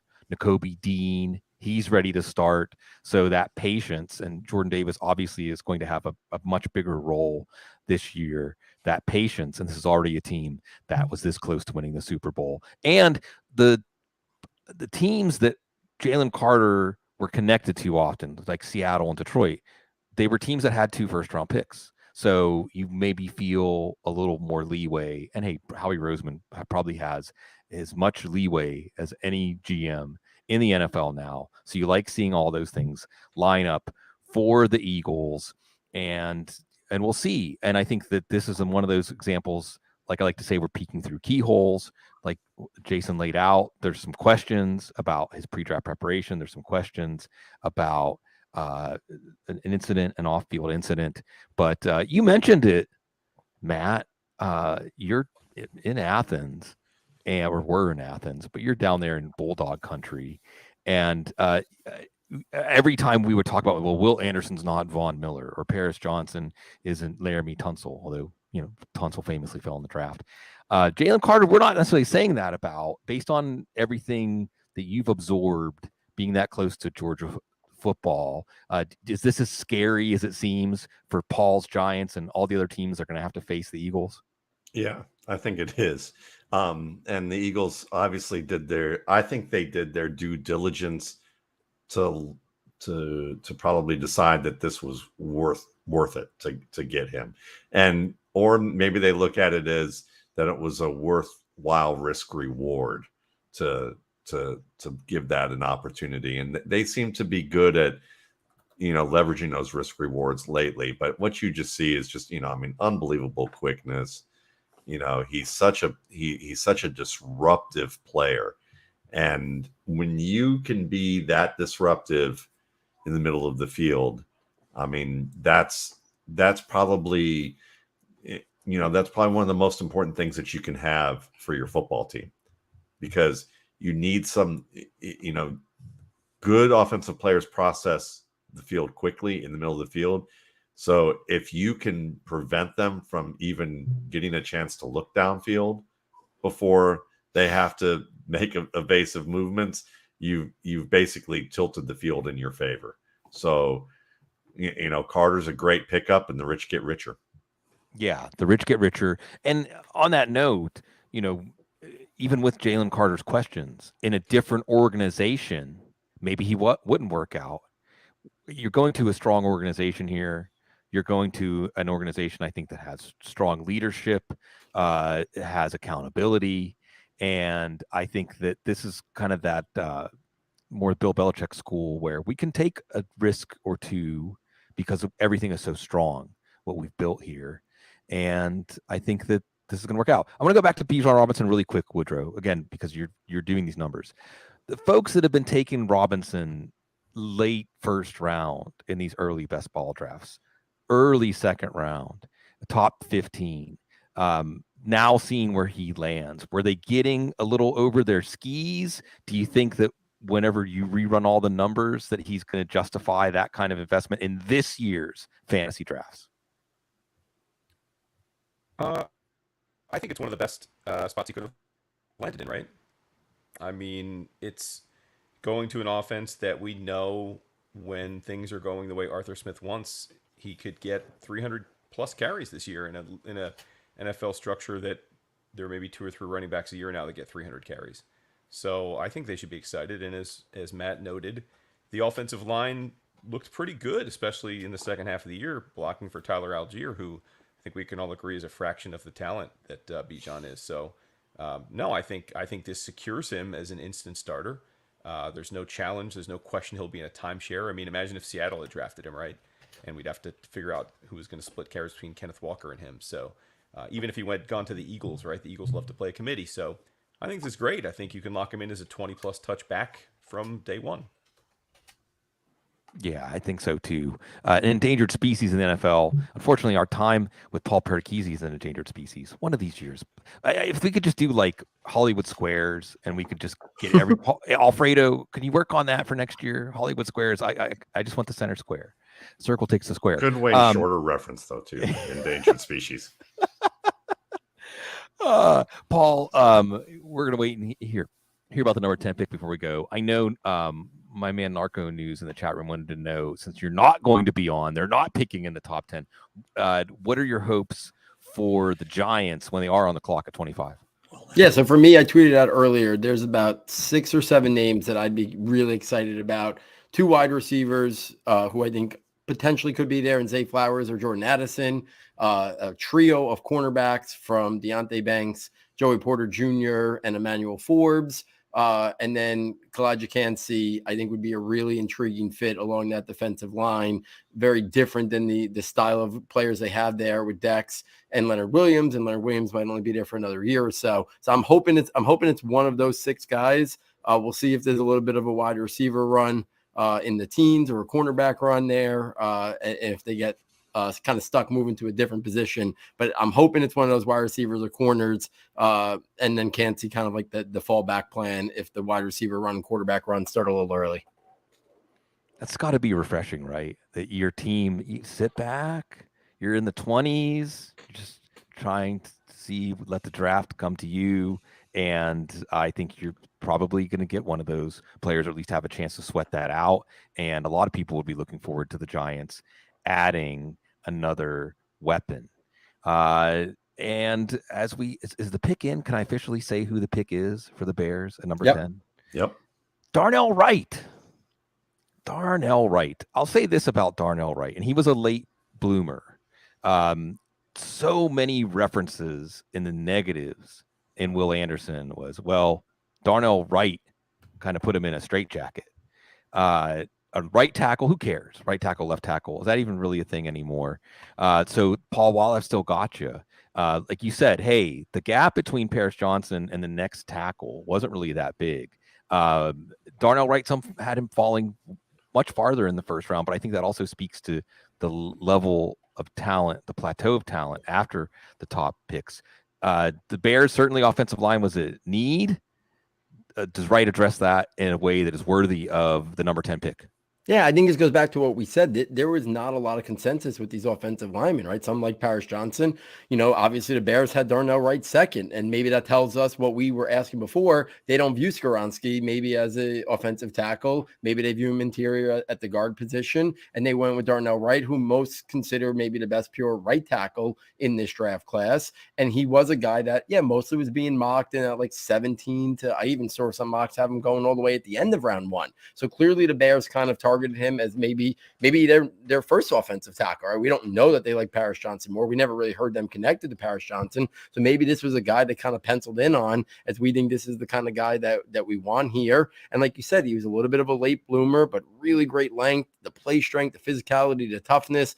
He kind of fits that prototype as, that what we always hear about the right tackle, right? The better run blocker, the more physical of the two tackles. He kind of checks that box. It's 6'5", 333, and I think it was against Will Anderson, if I remember correctly. His tape against Will Anderson was unbelievable. He just completely stonewalled them, and Will Anderson was a complete non-factor in that game. And I think scouts, and when people are evaluating, they look for those moments against other really high-level prospects. And that game that Darnell Wright put up against Will Anderson, I think probably resonated with scouts. And I think the Bears kind of honed in on him. They were willing to pass up on Jalen Carter. So they obviously had question marks and reservations that the Eagles were comfortable with. Maybe, like we said, the chemistry and the locker room stuff. But Wright was clearly their guy that they must have targeted, as they were sitting there in that area. And they said, we can go back one more. We don't think Philadelphia's coming up for Darnell Wright. And that's the guy that they wanted there to kind of help, continue to surround Justin Fields with a better offensive line, more weapons to kind of get the best out of Justin Fields. And if they get Justin Fields to that level, it's going to be worth it for Chicago, because then they solve the biggest issue, which is the quarterback position. And most pre-draft media was talking about that the biggest hole along that Bears offensive line was right tackle.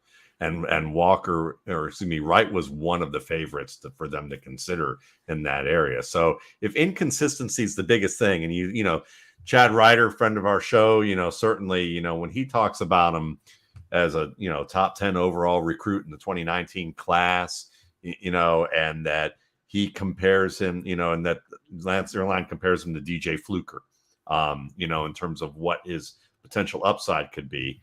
Listen, the Bears have the makings of a good running game. That Ryan Poles wants to be able to run the football and give Justin Fields that opportunity to, get easier matchups to throw downfield. So, we'll see if it works out. But the pick for right tackle obviously makes sense based on how people are looking at this line.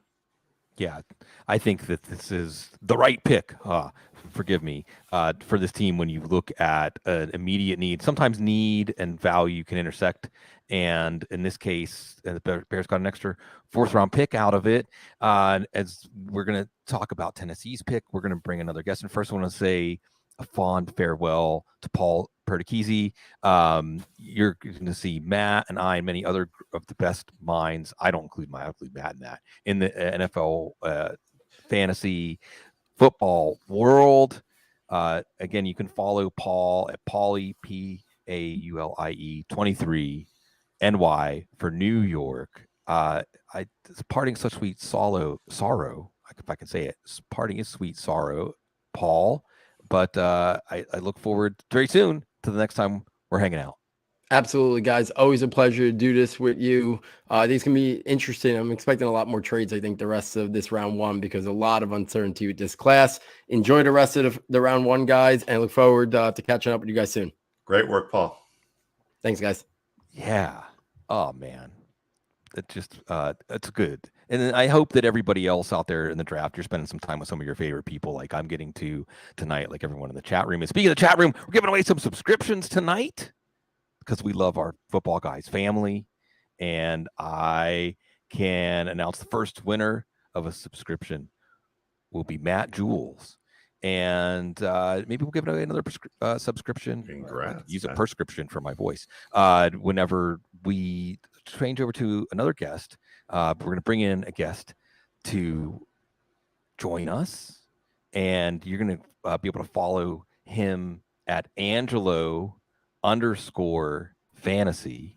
and you may know him from Matt Waldman RSP. Brandon Angelo.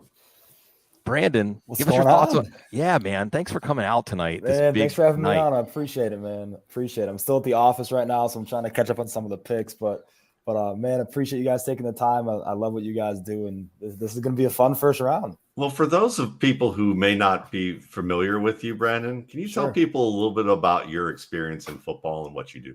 Yeah, absolutely. So for me, I work in sport and human performance. So I work with a lot of athletes kind of on that ground floor level. Work with them on movement situations, things of that nature. I was a former track athlete myself. I pride myself in getting my butt kicked by Tyreek Hill a couple times back in the day. But man, I have a lot of fun working with athletes. And like I said, man, you and I have talked about this before, just being on the ground floor and watching athletes move and the different types of movers collegiately and in high school and what they bring to the table. And then evaluating tape based on the prospects in these draft classes, man. I have a ton of fun doing so. Find him at FF Angelo on Twitter. He does great work.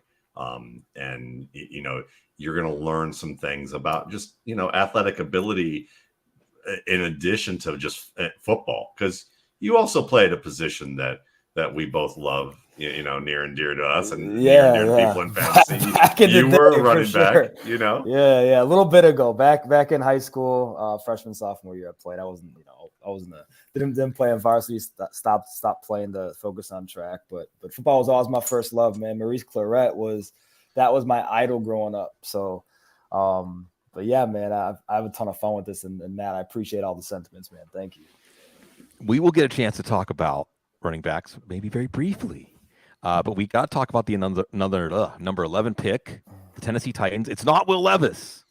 So I'm kind of shocked, if I'm being honest. I thought it was going to be Levis.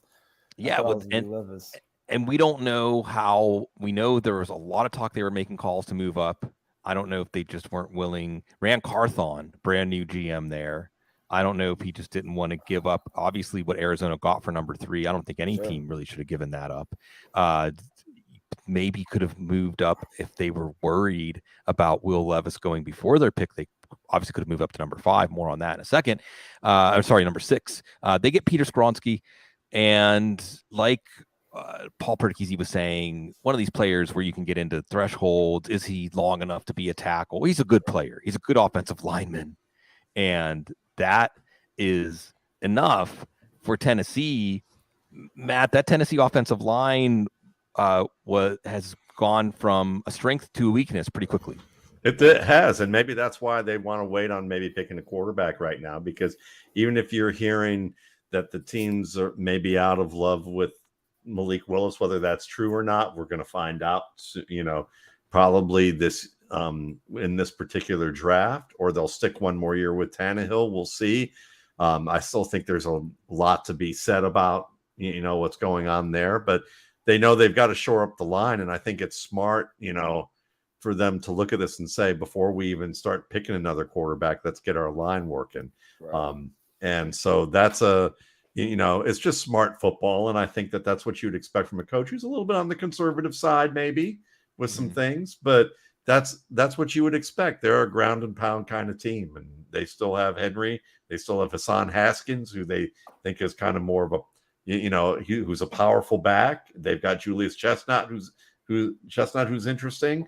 So maybe they're feeling like, let's continue to leverage our strengths or try to shore them up. And we got a runner who just got taken. Yeah, is it official? Can we say it without leaving everybody? Because again, the Lions and Devin Witherspoon, that was a very common combination. And if you wonder whether they were going to take a corner, Christian Gonzalez was another player that they were connected to a lot in early mocks. They pass on him. They pass on him for Jahmyr Gibbs. This is a fantasy nightmare. Well, I mean, probably it's a fantasy nightmare. They have DeAndre Swift. They signed David Montgomery to the largest contract any running back got in free agency this year, and now they draft Jahmyr Gibbs. I mean, from a pure fantasy standpoint, this is a complete debacle. You have 3 running backs who would start or play prominent roles on quite a few other NFL teams, and now you have all 3 vying for touches. It's a disaster fantasy-wise. Yeah, it's going to be interesting because I think it probably signals DeAndre Swift being on the outs. Yep. I mean, you don't Agreed. take a Yeah, you don't maybe take that's- a guy right, maybe at that's the 12. unlock, right? Yeah. You don't take a guy at 12 when there's a Christian Gonzalez on the board if you're not giving this guy a significant role from day one in that offense. I mean, especially with, you know, the Jameson Williams situation, they need a secondary target on that offense. I think Gibbs gives them that, and also the home run threat that Swift might not ever be consistently in the league. But it's going to be really interesting to see what they do with Swift in particular, because this is a move to me. If this draft room is this happy for taking a Jahmyr Gibbs at 12, who I thought was going to be in the Cincinnati Bengals, Kansas City Chiefs range in this first round, then they're looking at giving this kid the keys of this backfield that DeAndre Swift is probably never going to see in Detroit. Yeah, So does Swift get cut? Does he get traded? Traded, I would think. Absolutely. unless there's something with Swift that we don't know about that's behind the scenes, and let's hope that's not the case. What you see on the field, I would argue that DeAndre Swift was never really a great decision maker 100%. at the level that people would say he was. And you could see that with him, that he was more of a bounce it outside guy, wasn't as decisive in between the tackles or set things up well. And Jahmyr Gibbs is very much like Swift as a player to some extent, but a better mover. And I think, Angelo can tell you that better than me, but like I think he's a much better mover. I think he's a much better pass catcher, actually, and has the chance to become a better route runner and develop that way. But the big thing is decision making. You could rely on him to create. Like, you knew that he was going to create inside structure and outside structure, and he's played in two different offenses and shown that maturity with his game that Swift never really did. And I think that they just decided we're not going to. I think they're not going to do anymore, because you could see what the guy. It's kind of funny. I'll end it with this. I was kind of slow to warm up to Jahmyr Gibbs with my evaluation, and when I first watched him, he reminded me of a guy who I thought actually played better than Swift sometimes on his tape, and that was Justin Jaxon, who's on the Lions right now. So if that's the absolute floor for him stylistically, they might have looked at Justin Jaxon and said, heck, we're getting more from Justin Jaxon in terms of what we expect as a decision maker than what we're getting from our star running back. So no, I think you kind of hit the nail on the head. And that's what, I think we saw that in that room with Deuce Staley kind of getting upset with Swift. It wasn't the talent. You can see it on Hard Knocks. I don't know if you guys watch Hard Knocks. I love it. I think it's a good insight sometimes. I think it comes, it's okay sometimes. But I think the one thing that was great was seeing Deuce Staley's interaction with Swift. And you could see he always wanted more from the kid. And I think they finally realized he's not going to be the consistent football player that we want him to be. And that's the one big deal when we talk to, when they talk to guys around the league about Gibbs, it was the intelligence. That was one of the first things everybody said is the kid's a smart football player. He's not going to make a ton of mistakes. And you take a guy at 12, man, that's a giant vote of confidence, because there's a ton of talent on the board still. So, I mean, I thought the pick was going to be Christian Gonzalez or Will Levis, honestly, if you have a guy sit behind Jared Goff for a year or two. But yeah, it's interesting they took Gibbs. I think, like I said, give the guy a prominent role in that offense. And I'm a big Dave Montgomery guy, being a Bears fan too. So I think you have a nice 1-2 punch. Yeah, you think about this offense and how effective it was and how efficient it was. And then you add Jameson Williams after 6 games. Don't place your bets on team facility property, guys. And Gibbs. And I will say that Detroit might be situated with their offense to harvest what Gibbs offers in a way that other teams might not, because of all the matchup problems that their personnel creates. And remember, DeAndre Swift was a pick of the previous regime.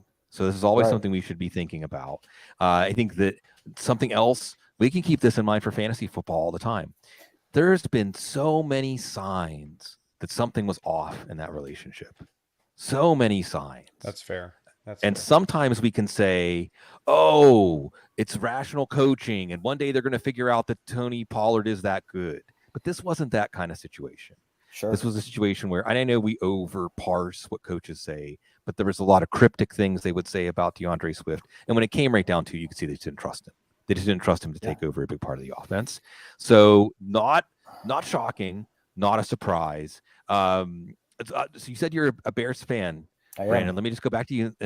Darnell Wright, and also trading out of getting Jalen Carter. Two pretty decisive moves by the Bears after a decisive move. And again, thanks, Lovie Smith. Lovie Smith doing his old absolutely. Team Hey man, build him a statue. Right, exactly. So what do you think about Wright and what the Bears did so far? I honestly love it because I think what you have to do at this point is you have to see what you have in Justin Fields, right? And the only way you do that is by giving him a foundation around him. They went out and got DJ Moore in that trade, I think, which was great. I'm a big DJ Moore fan. But really setting him up for success to build his area in the pocket. That's a big thing, right? Building his ability to be an athlete that can not only just throw the ball down the field, can't just take off and run, building him as a quarterback. Because I think he can be. I think he has the talent to be a really good quarterback in this league. But just building the pieces around him that you need, man. I think that's a big deal. So for me, I love that pick. Just building that foundation around Fields is huge. I would like for them to actually in the second round, go get a running back. I'd like Zach Charbonnet there. I think that'd be great. Taking some hits off of Fields in the low red zone, I think, is a priority.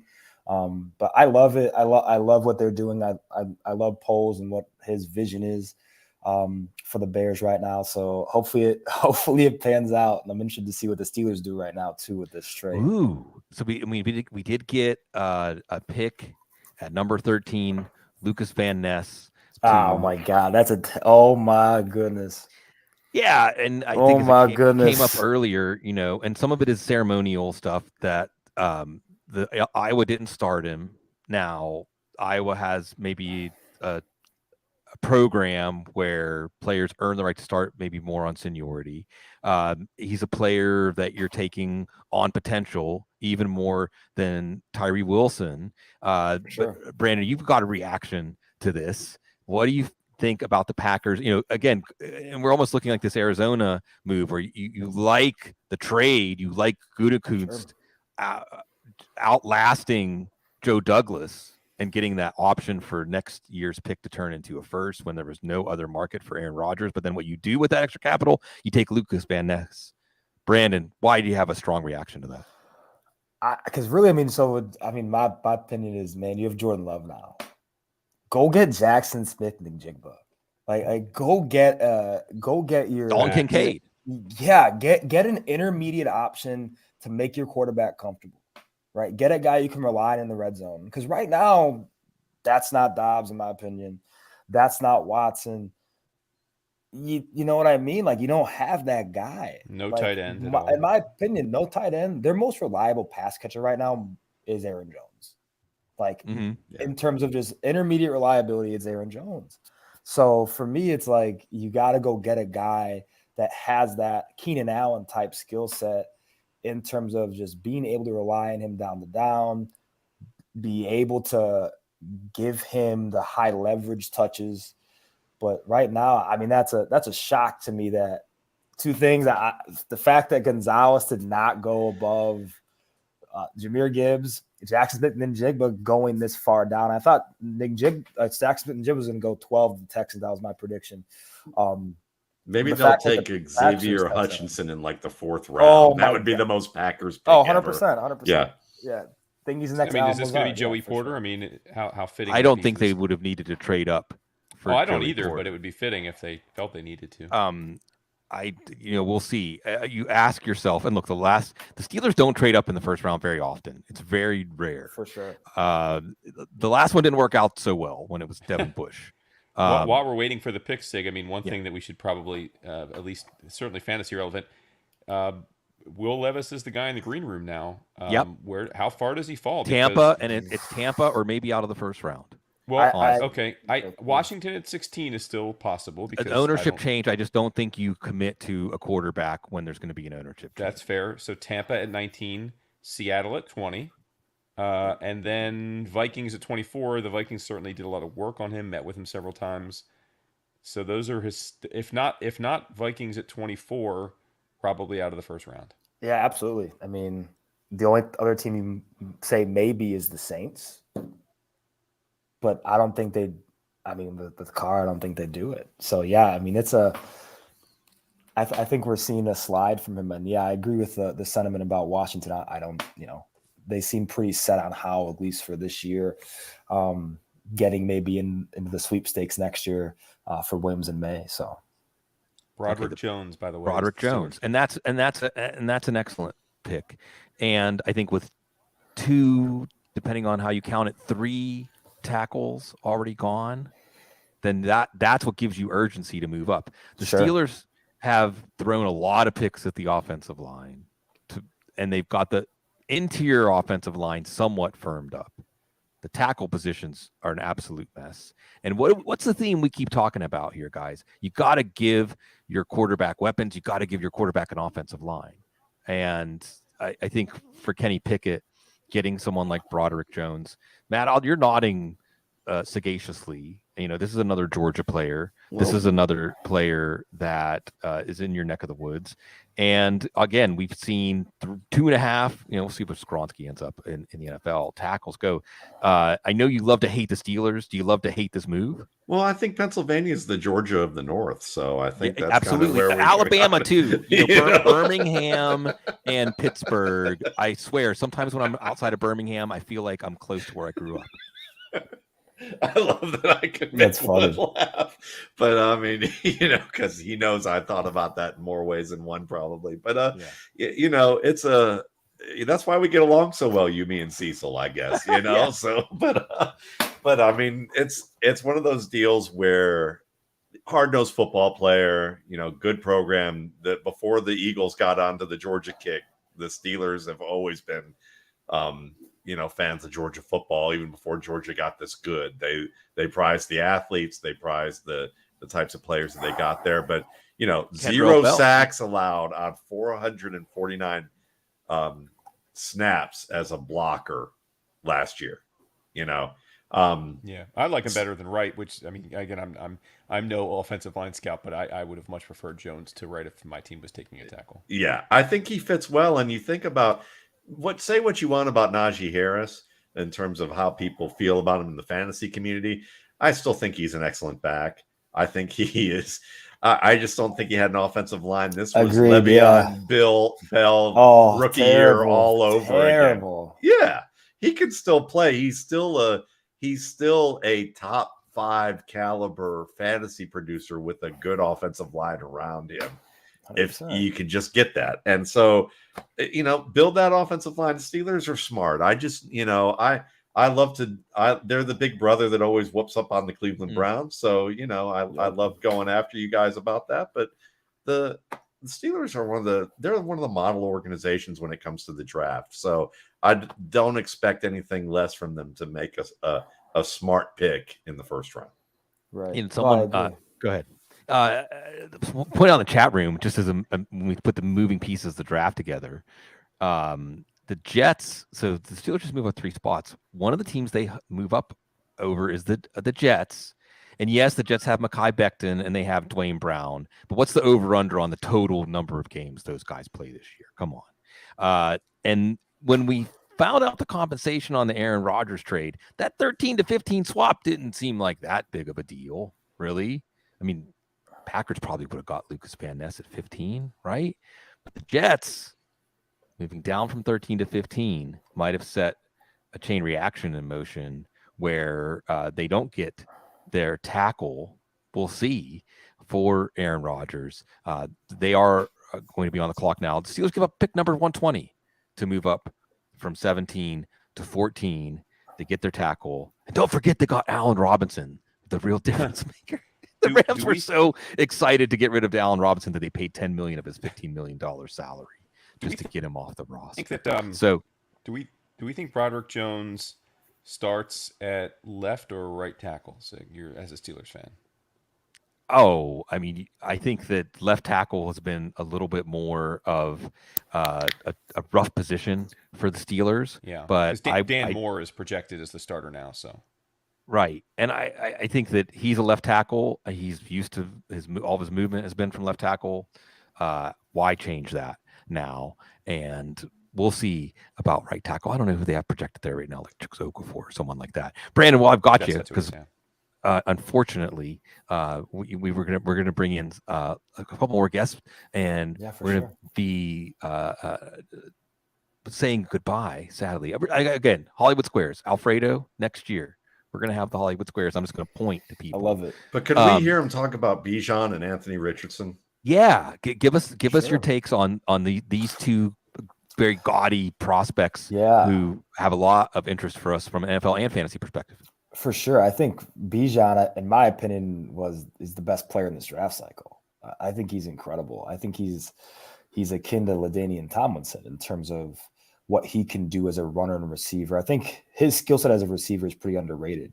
We talk about Bijan, the runner, often, but what he's going to do for that passing game is going to be interesting as well. And he's not just a check down, some angle routes option. No, he's a down the field type receiver. You saw it at Texas at times as well. He can adjust, contort, and make really tough catches that running backs who are 5'11", 220 pounds don't make. Unique guy, and I thought the fit with Arthur Smith was kind of hand in glove with how Arthur Smith just wants to run the rock. Right, that's his bread and butter, and scheming that up. We saw Derrick Henry with those two monster seasons in Tennessee with Smith as an offensive coordinator. I think we're going to see very similar numbers potentially with Bijan Robinson, plus obviously the receiving upside. So I think that's huge. And Anthony Richardson might be the best athlete in this whole entire draft. He is absolutely unbelievable to watch what he can do from just a natural, talent, God-given talent standpoint.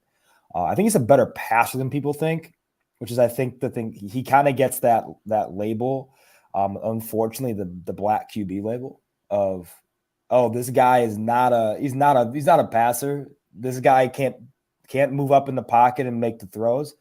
He can. He's actually shown it time and time again in game. Throwing with anticipation, being able to throw guys open, and he can do that. But we just didn't see it consistently enough on a season-to-season scale. So people think he cannot do it. I think he's a more pro-ready passer than Will Levis for sure, hands down. Yeah. And I think he's one of the more intriguing prospects to come out over the last decade, because you don't get guys who are 6'4", 240 pounds at any position that can move like he can with the type of effortlessness that he can do it with. I think he brings a different dynamic to the Colts offense, and you might have the most exciting rushing tandem in the league right now with Jonathan Taylor and Anthony Richardson. Can I add one thing about Richardson? Because I want to share this with you, Brandon, and see what you think. Yeah, for sure. I never talk about him as a runner, but with you, I want to talk about him as a runner. Sure. When you watch that LSU run, I see guys who may not have great speed, even though he does, but people who have stamina to maintain the speed they have through contact and movement. Mm-hmm. And the last guy I saw have that kind of stamina was Marshawn Lynch. And that's a really interesting. Yeah. He's a weird runner too, because if you watch him, like with being 6'4", he doesn't have this long stride either. He has this kind of this shorter, choppier cadence.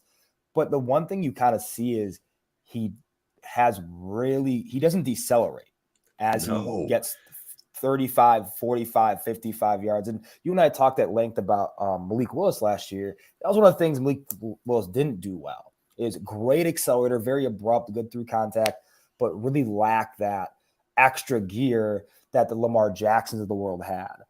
Vince Young had it to a degree. And when you're talking about Marshawn Lynch, absolutely. I mean, you're talking about a guy who is very hard to bring down and is going to be an absolute terror to bring down, especially with, on zone reads with him and Jonathan Taylor, right? Good luck. Once those guys get to the second level, it's going to be really interesting to see what defensive coordinators do and how they scheme them with how dynamic both those guys are. Thank you. Absolutely. No, thank you.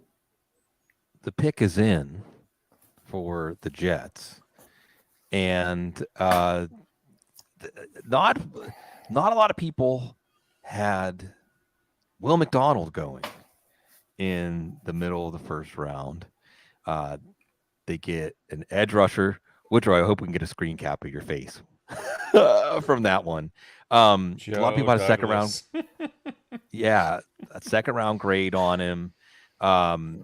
Certainly a player that is another edge who has tools, hasn't really played up to those tools yet. I don't think people had him going ahead of Nolan Smith, for instance, another Georgia defender. I wonder. Go ahead, Woodrow, because you had an all-time face whenever I said that name. Yeah, I mean, again, far be it from me to question Joe Douglas in the personnel department and Robert Saleh, who's obviously a very smart defensive mind. But man, oh man, I mean, the Jets just acquired Aaron Rodgers for $100 million and a boatload of compensation, and they've got an incredible emerging offense. I don't know, man. It just seems like Will McDonald is a developmental project at best. I guess if he hits his upside, he might justify this pick, but that's a big if for a team that I think is going all in to win right now. So I don't know. Well, and they took Jermaine Johnson it's a head scratcher year. to me. They have Carl Lawson. I mean, it's not exactly like they were, this is a player you're going to plug in. And it reminds me of the old montage of all of the Jets fans booing the Jets picks for years, no matter, they take a fullback in the first round and so on. I think it was Roger Vick, right? And so on. Brandon, I mean, I wish we could spend more time with you. Sure, absolutely. And again, it's Angelo _fantasy. And I know you've been doing work with Matt over at Matt's show, RSP show. But give us a name or two, not someone, because with running backs, we're only going to get these two running backs. And by the way, Emory Hunt, who we all love, a New Orleans guy, so I'm going to always plug that. And he said, Jahmyr Gibbs on that turf. Okay, that makes sense. Again, I think the Lions are situated well to get a lot of. Give us a name or two of somebody that's not going to go tonight at running back, because that is your home position that everybody should keep an eye on. That they should be excited to see where they land and maybe excited to have them on their fantasy team. Oh man, I think one of the more interesting ones is Tajay Spears. I think that's one that's really interesting to me. I love you. And honestly, being a track guy, Devon Achane is going to be someone who I am very interested to see who nabs him, because you got to be pretty specific in how you're going to use this cat, because this is a guy who has 10 100-meter speed. Like, this is a hand and glove fit, obviously, for wide zone. The Dolphins is smash pick there, I think at 51. Yeah. But I'm really interested to see where he goes, because he's immediately going to bring a different dimension to any offense in the NFL, right? And so I think, too, he's someone I could see end of the first round because of the unique skill set he has. I think, imagine him in a backfield with Patrick Mahomes and Isaiah Pacheco. That's someone, too. I don't think he's going to be a day one pick, but I think on day two, you're going to see his name called. He's a trade-up candidate with the dimension he brings to an offense that no one else can bring in this class besides the number 12 pick in this year's draft, Jahmyr Gibbs. I think that the NFL is more willing to break down some sort of barrier or wall between wide receiver and running back and use a player like him in a way that is going to, again, harness more of his talents and what he brings. So I absolutely see that. I saw people tossing around Tyreek Hill as a comparison for him. And look, not as he's going to be as good as Tyreek Hill or what have you, but just that's the kind of things you can do with him in an offense, but as more primarily as a running back. So again, folks, Brandon Angelo _fantasy on Twitter, Angelo Analysis. I look forward to our future encounters, and thanks for Absolutely. being part of our first round experience, man. Yeah, man. Thank you guys for having me on. I appreciate you asking me. So yeah, I'm looking forward to being back on again soon. And Matt, I'll see you tomorrow, brother. You bet. All right, man. Take care, guys. Thanks again. Yeah. So the Jets, it's like an old tradition. The Jets making a pick that makes everybody scratch their heads, and we'll see. And now we get to Washington, the ship without a captain. I'm the captain of this ship, and so I get to the joy to bring in our next guest. And you definitely need to follow him at Jordan Vanek, VANEK, DFS. DFS head at the 33rd team. They're doing great work over there. And now joining us, Jordan, we're halfway through the first round. What stands out to you? That 2 running backs have gone before any wide receiver. That was the Lions pick, shocked me in a big way. I thought Christian Gonzalez would be the auto pick after moving back, acquiring more, and the fact that they had so much capital in the top 60. I think they had 5 picks in the top 60 now. So it was like, oh, they could use one of those later picks on some luxury stuff. It didn't feel like Jahmyr Gibbs would be a sub 200-pound running back, or going in the top 12 was not on my bingo card. No. And again, and I love to highlight this because I feel like during the draft, first round, alternate universes pop in and out of existence. And if Seattle hadn't taken Witherspoon, maybe Gibbs is on the board until the second round. We'll never know, although we'll certainly parse all of those post-draft press conferences to try to see what we can discern. Sometimes teams will tell us alternate scenarios that could have played out. I know one scenario that's going to play out is the team that's on the clock right now. Washington is going to have a change in ownership, and it would make sense that maybe it would be a safe pick. Jordan, I know you said you were surprised that Gibbs went. Is there anybody that you're surprised that they haven't been drafted yet?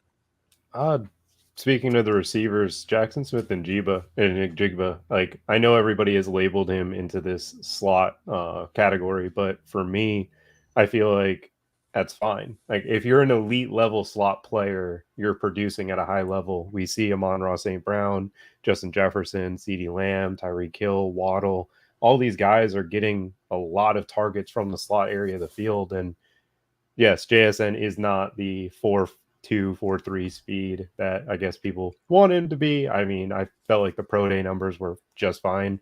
And the one thing that has stood out for me from watching him is he knows exactly how deep to get when trying to get it behind the linebackers, in between the safeties. You can see him kind of playing with that intellectual route running level that he finds the soft spots. He finds it on deep crossers. I think when I was taking the data from Sports Info Solutions, over 20% of his route tree was on crossers. No other Ohio State receiver got that type of role. And in the NFL, you see what Miami did, where they worked that middle of the field on a lot of deep crossers. And it's the throw that's really hard to defend. I mean, if you have a Fred Warner level linebacker, you can get it from the Tampa 2 style of things, but your linebackers aren't exactly the most athletic. It's just an easy type of throw, and it's usually chunk play.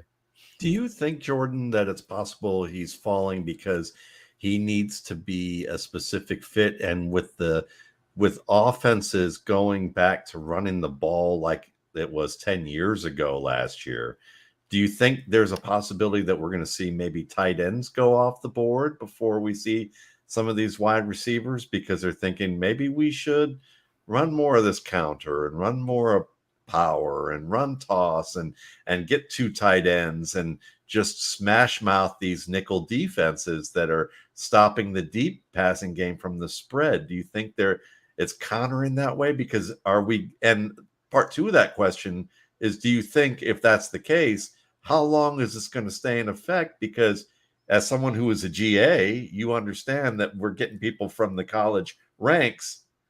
And are there linebackers like that anymore in the college ranks that they can have the supply to fulfill the demand to stop the old-fashioned run game that they're going back to in some ways. Yeah. I mean, you look at Atlanta, I know everybody wants them to pick a quarterback. For whatever reason, they have a belief that they can develop Ritter. And when you have Bijan Robinson and then how well Kyle Pitts may have blocked, I know fantasy people don't love that he was used that way, but he was a phenomenal blocker. And that type of football, that beat the 49ers. And then you see in the postseason, the Eagles replicated that with the way that they ran the ball effectively against them. Yes, I know the 49ers lost their quarterbacks and certain things, but the Eagles were dominant in the trenches against them, and it hurt them. And as far as like the evolution of the game, where base is now, your 4-2-5, but now that fifth DB is usually a third safety for some of the elite teams.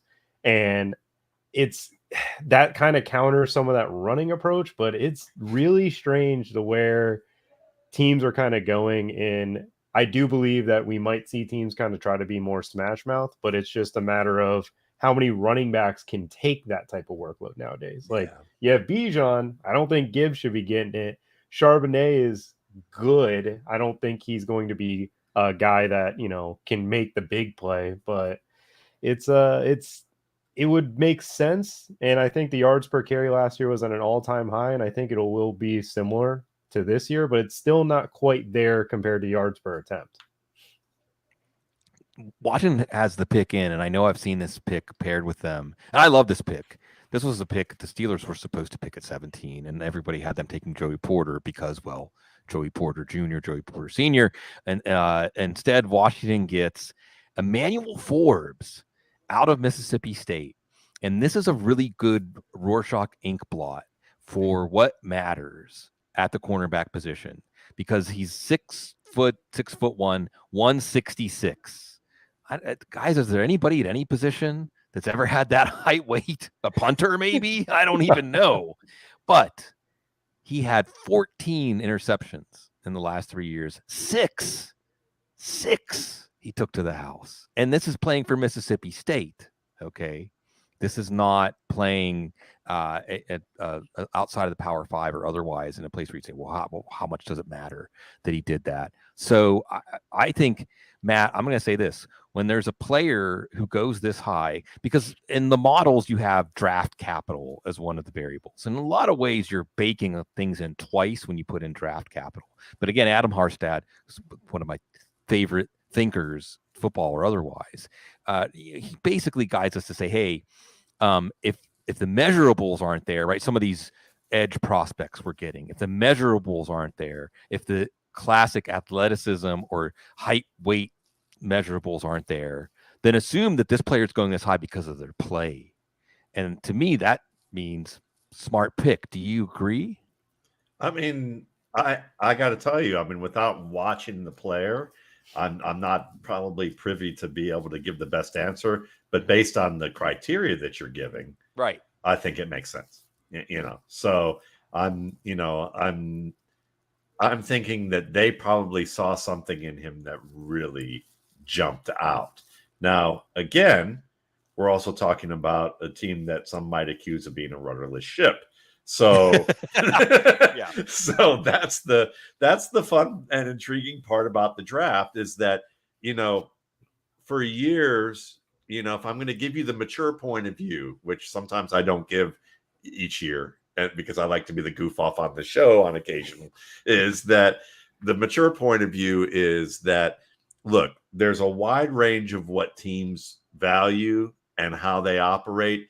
And some teams, the way that they look at it may be different than how other teams play it up. And so when we see something that's puzzling to us, we tend to want to whack the mole and say, oh, that's awful. So that's the mature point of view, and say maybe they know something we don't. Then I would also say, the part of me that's less mature would probably say it's Washington. They've been basically a car wreck for several years under the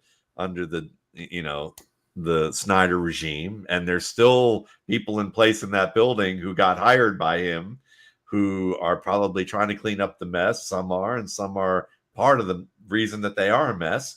And And as a result, we might say, well, they're that exception that people want to say the NFL doesn't know what they're doing in the draft. And that would be the example of that. If you're gonna criticize them, you might look at that and say, yeah, this is a perfect example of a team that doesn't get it. And I want to hear what Wood thinks, because I see him nodding along here, and I know he's got some thoughts on this. I mean, full disclosure, as an Eagles fan, I love the pick. Well, because of AJ Brown, if he's matched up with AJ Brown, that's like 100. I'm just kidding. Listen, again, I'll always caveat this by saying the NFL personnel departments get a lot wrong, but they have a lot more resource and talent at doing this stuff than we do. So everything I say, take with a grain of salt. But I think it's a laughably bad pick, like almost an inexcusably bad pick. He weighed 165 pounds as a high school senior. He weighed 166 pounds at the combine. 166 pounds. Listen, I know we talked about Bryce Young and different position, different position, the size, but I'm sorry, I do not believe until I see it that a 166-pound defensive back can succeed on a regular basis in the NFL. And the other thing is, Sig, I know you're right to point out he's a playmaker, 14 interceptions, 6 returned for touchdowns. That's because Mississippi State played horrible defense as a team, and he was allowed to be a complete freelancer against offenses that he played in the SEC where they were always overmatched and underdogs. He's a freelancer. He's a ball hawk freelancer who jumps on balls, and when he gets them, he takes it to the house. But many, many times, he's out of position, gives up big plays.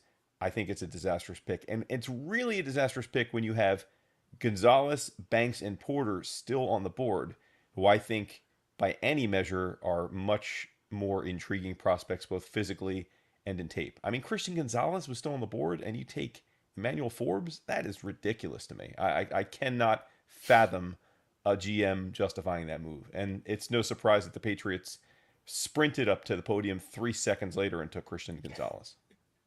Yeah. That was worse. That was better than Chris Rock going after Will Smith. Hey, we get a moment like that. I still like Tari Poe's hug of Roger Goodell. Look it up. As far as great iconic draft moments. Tim Perez, by the way, a winner of a Football Guys subscription. DM at Football Guys on Twitter. Or you can email taylor@footballguys.com. We're going to be giving away more subscriptions. And again, maybe the controversy here is Forbes going ahead of these cornerbacks, but Gonzalez goes off the board. And this is an interesting one. Jordan, I'll just toss it to you because we've seen the Patriots pay up for Stephon Gilmore. We know that outside corner, that number one outside corner, is important in Bill Belichick's defense. They paid up for Stephon Gilmore. That worked out. They developed J.C. Jaxon. They were smart to pull the ripcord on him when they did. The Chargers are still waiting to get some kind of return on their investment. And then they pay up again for Gonzalez. He certainly has that number one corner outlook in terms of his height, his length, his speed. Did the NFL let the Patriots get away with one here? In my opinion, yes. I thought Gonzalez was the best cover corner, no matter the scheme. I think cover 3 is really good at covering the boundary. I think from a zone perspective, he's the best corner in the class. I know Witherspoon is definitely the best run defender type of smash mouth type of guy, which makes sense for Seattle.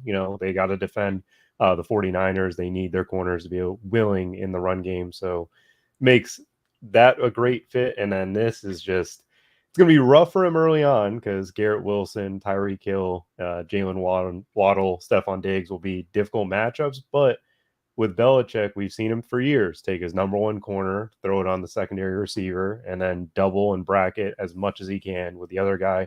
I think that's what you're going to see out of him early on until he kind of shows that he's capable of really shutting down some of these players. We saw Belichick play a lot of quarters, like coverage last season. So it's a great fit for New England. I think that they did steal it. And we just talked about, the run game being something that might be more emphasized now that we're starting to shift away from your 4-3, 3-4s. A 166-pound corner is a perfect time to just start smash mouth football. And especially with the Eagles over there, if you guys just go I would be tight formation the entire game and force him to be handling Rashad Penny on sweeps, handling a pulling guard of, Landon Dickerson, whoever coming his way. And if he gets matched up with AJ Brown, that's just not, that's not gonna be fair. That's like off the train. But if he gets matched up with Devontae Smith, it's like the Spider-Man meme, right? Patriots, and of course, the real story of the Patriots is, does it even matter? Sure, they got their guy. Does it even matter where the Patriots are headed at this point? I don't necessarily think so. I think they're going to be picking earlier than 17th next year. The Lions get their guy at number 18, and we've seen them, they threw a pick at Derek Barnes. And a lot of people had Drew Sanders out of Arkansas, who can have a bit of a Micah Parsons kind of profile, play some off-ball linebacker, rush from the edge. But instead, they take Jack Campbell, and Jack Campbell is really, as somebody said, I think in the chat room, or it was Twitter that all runs together. No, Narco News said it. The green dot linebacker, and that's the guy. Maybe other teams didn't have Gibbs and Campbell as high on their board as where the Lions took them, but the Lions, I think, had these guys zeroed in. Jordan, what do you think about Campbell? Again, we have positional value. We have, should he have been the first one off the board? But it does seem like at least this is a position, a pick for a team that has self-scouted well and say, this is a spot we have to improve. Yeah, I think Campbell is a great pick because I think he is a much better guy in space than Malcolm Rodriguez. I think Malcolm Rodriguez is more of the thumper type of role. And now you have Campbell who can play that Tampa 2. You saw in the last season at Iowa, he's really good at getting depth. And that's something that I didn't expect to see at first glance looking at him as a player. But at Iowa, he was phenomenal at it. This Iowa defense had a lot of really good players from it, and he was the leader of that side of the ball. So I think Detroit made a good pick in terms of who they picked. I don't think I would be spending that type of capital at the linebacker position, considering this cornerback, I think, is a bigger need. I know they addressed it with some of the guys that they brought in. I still think that they needed a guy to be the alpha in that room. I don't think they have that quite. And when you're dealing with Justin Jefferson and other people, it's a little difficult. But him and Malcolm Rodriguez definitely play well together from a matching type of role. I think like Aziz Al-Shahir and Fred Warner style of like complementary. Yeah, it makes sense. It certainly makes sense. We've got another winner, by the way. Kyle Graves. Kyle, you are the winner of a subscription to Football Guys. So thanks everyone for turning out. It's awesome to spend the first round of the draft with your football friends. And Kyle Graves, you'll be an extra close football friend with your Football Guys subscription. Email taylor@footballguys.com to claim your prize. And now we get to the number 18 pick is off the board, so we get to number 19, and this might be it, right? This could be where the Will Levis slide stops, but Matt Waldman is smiling. Well, so It's Kalisha Cansey. yeah. Oh, And look, is it? sometimes teams don't get do-overs, right? The Lions, the poor Lions, they took Eric Ebron over Aaron Donald. Am I remembering that correctly? I might not be remembering that correctly. I don't know.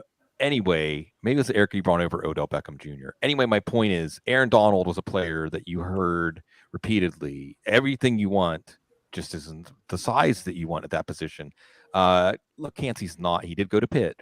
He's not necessarily at that level, but he's that kind of disruptive force. You're nodding along, Jordan. Do you like this for the Bucs, a team that always seems to be really strong up front? They've been going more like to youth and speed at the defensive line position. I mean, they've obviously losing Tom Brady and kind of going from a Super Bowl team every year to now we're trying to get players that are playing to our scheme and our fit.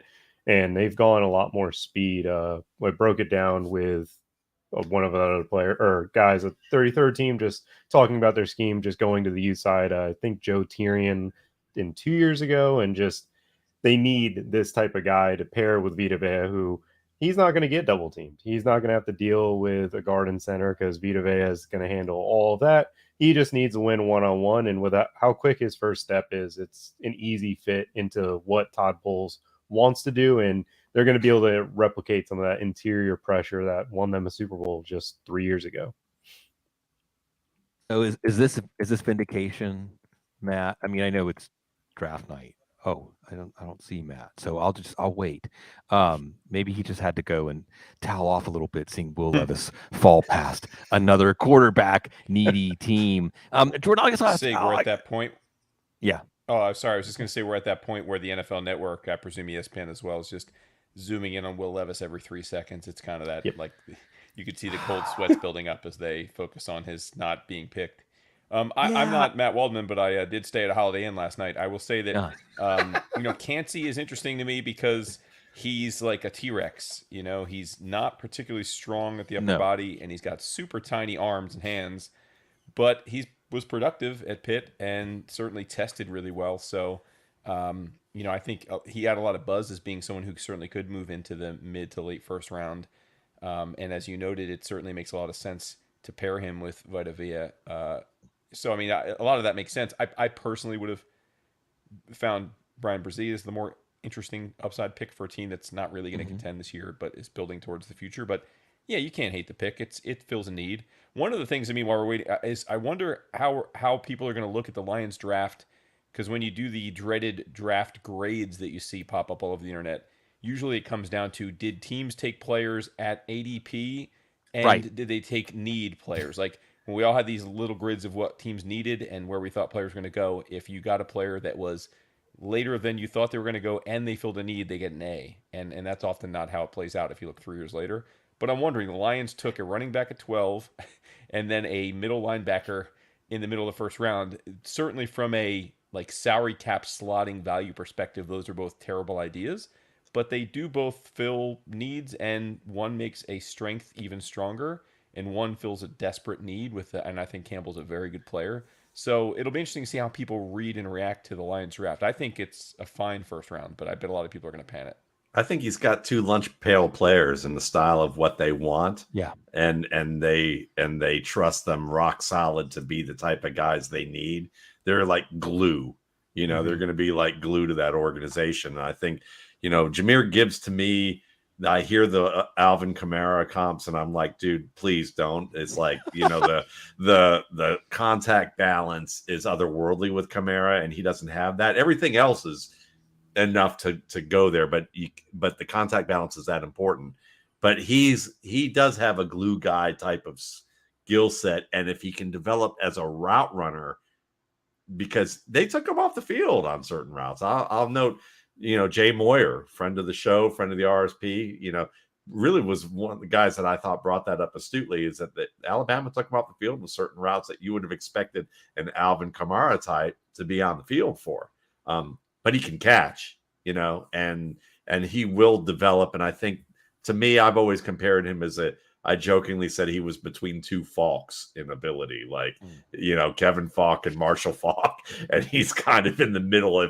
If he does great, we might be able to say we don't really want to compare him to Marshall Falk, but in the offense he's in, he's kind of got that role. And if the bottom fell out from him, I still think he'd be a little better than Kevin Falk was, who was a darn good football player for the Patriots for years as a third down, passing down type of player. So, and Campbell, he's the only, I'll say this, he's the only defensive player, as I was watching this year, because I was really focused on offensive players this year. He's the only player that I looked at and I was like, ooh, I really like this guy.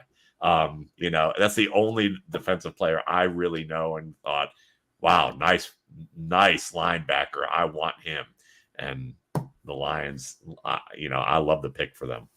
Yeah, you and just to put a finer point on what you said about Gibbs, and again, I'm going to give a nod to Dane Brugler in the background sections.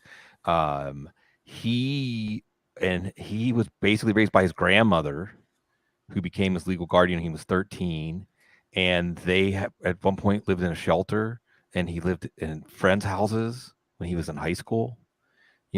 So yeah. Some of the stories, again, I'm just going to take a step back, stop talking football for 1 second. There's so many stories.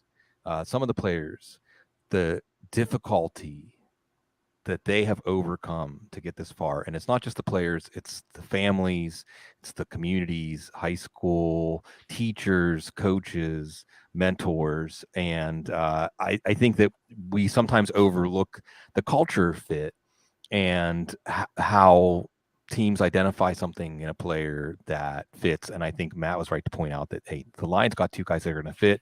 And how can you really doubt what they've been doing as quickly as they've turned things around? They really pocketed so much surplus value from the Matthew Stafford trade that they can afford to, in draft terms, overpay a little bit. So we get here now, and I guess we're already, the time flies when you're having fun. We're gonna have to say goodbye to Jordan in a few minutes. But Jordan, before we start talking about any specific picks, Seattle's on the clock right now. Who are some of your favorite players left that you hope to see go before tonight's over? Maybe favorite players, second, third day types that just as you were doing the process of preparing for the draft stood out to you? Yeah, so for me, Jordan Addison is a player that I would like to see go by the end of the night. I hope that Seattle, with this 20th pick, pairs him there, because I think that he would be a good complementary piece to DK Metcalf once the Lockett kind of exits out of his career because of his age and some of the injuries and stuff that he's been through. I think that from a day two perspective for the Carolina Panthers, I would really like Josh Downs to find his way to us. Not just the North Carolina connection. I think that we need a person who can win over the middle of the field quickly, that can actually kind of get it done after the catch. I looked through Frank Wright and some of the coaching staff that we brought in, and they love working the middle of the field on those like curl, crosser, out type of routes, like go middle and then work your way out, or go over the middle of the field. And Josh Downs is one of the better players in this class at it. I can't imagine that Jaxon Smith-Njigba makes it to that second round. So I would go with Josh Downs to Carolina to stay there, from North Carolina, played really well for the Tar Heels, and hopefully plays well for my Carolina Panthers.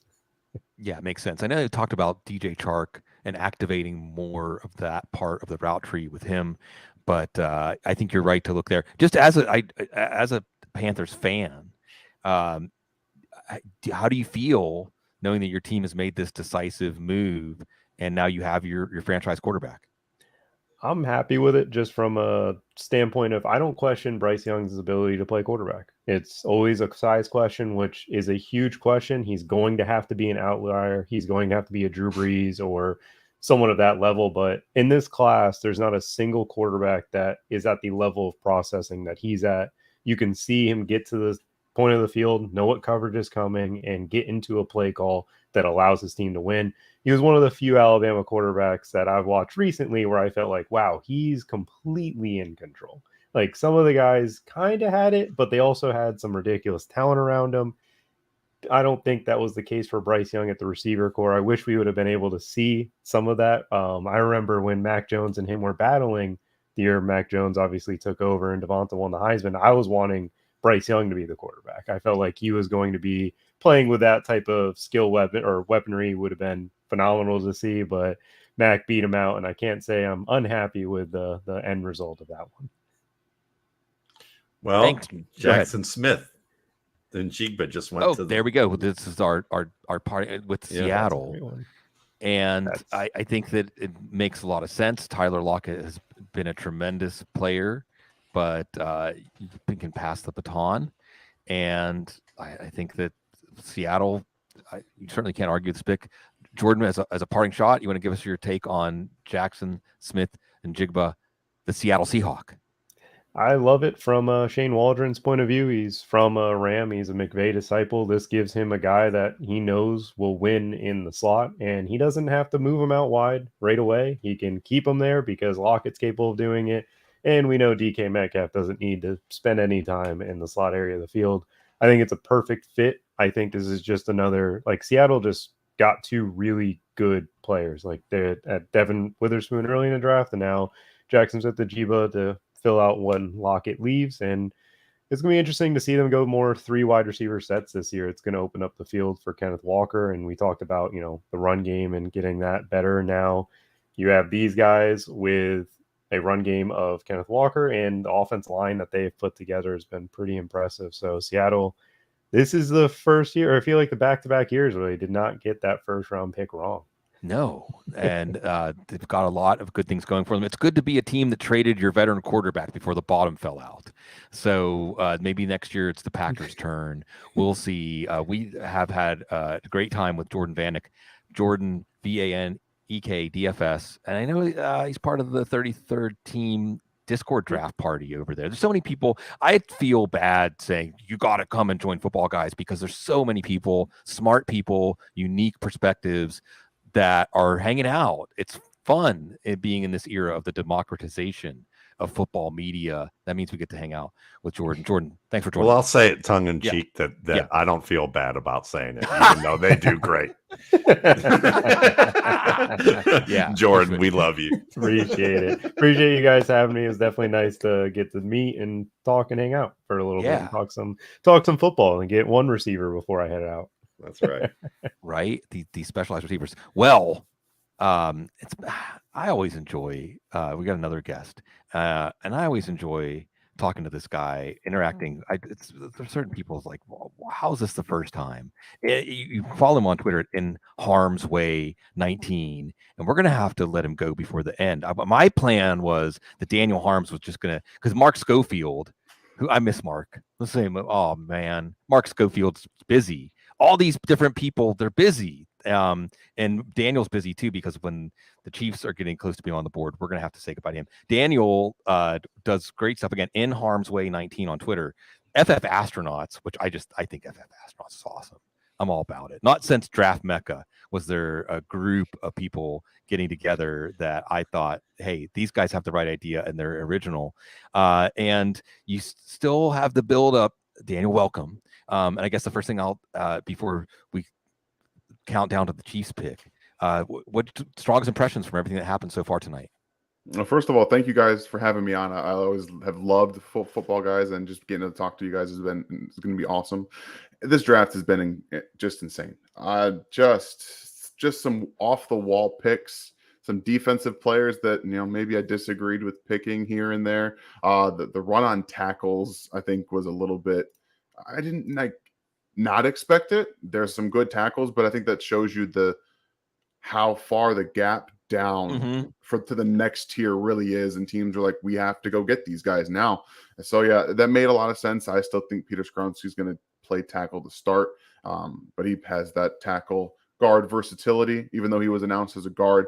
But there's just been some swings, and I'm okay with taking swings, but a couple of guys personally on the defensive side, Will McDonald, I think might end up being a designated pass rusher. You're taking him in the first round. So I talked about this on the RGR channel. Like, if you take Jermaine Johnson last year in the first round, the Jets did, then they take another pass rusher here.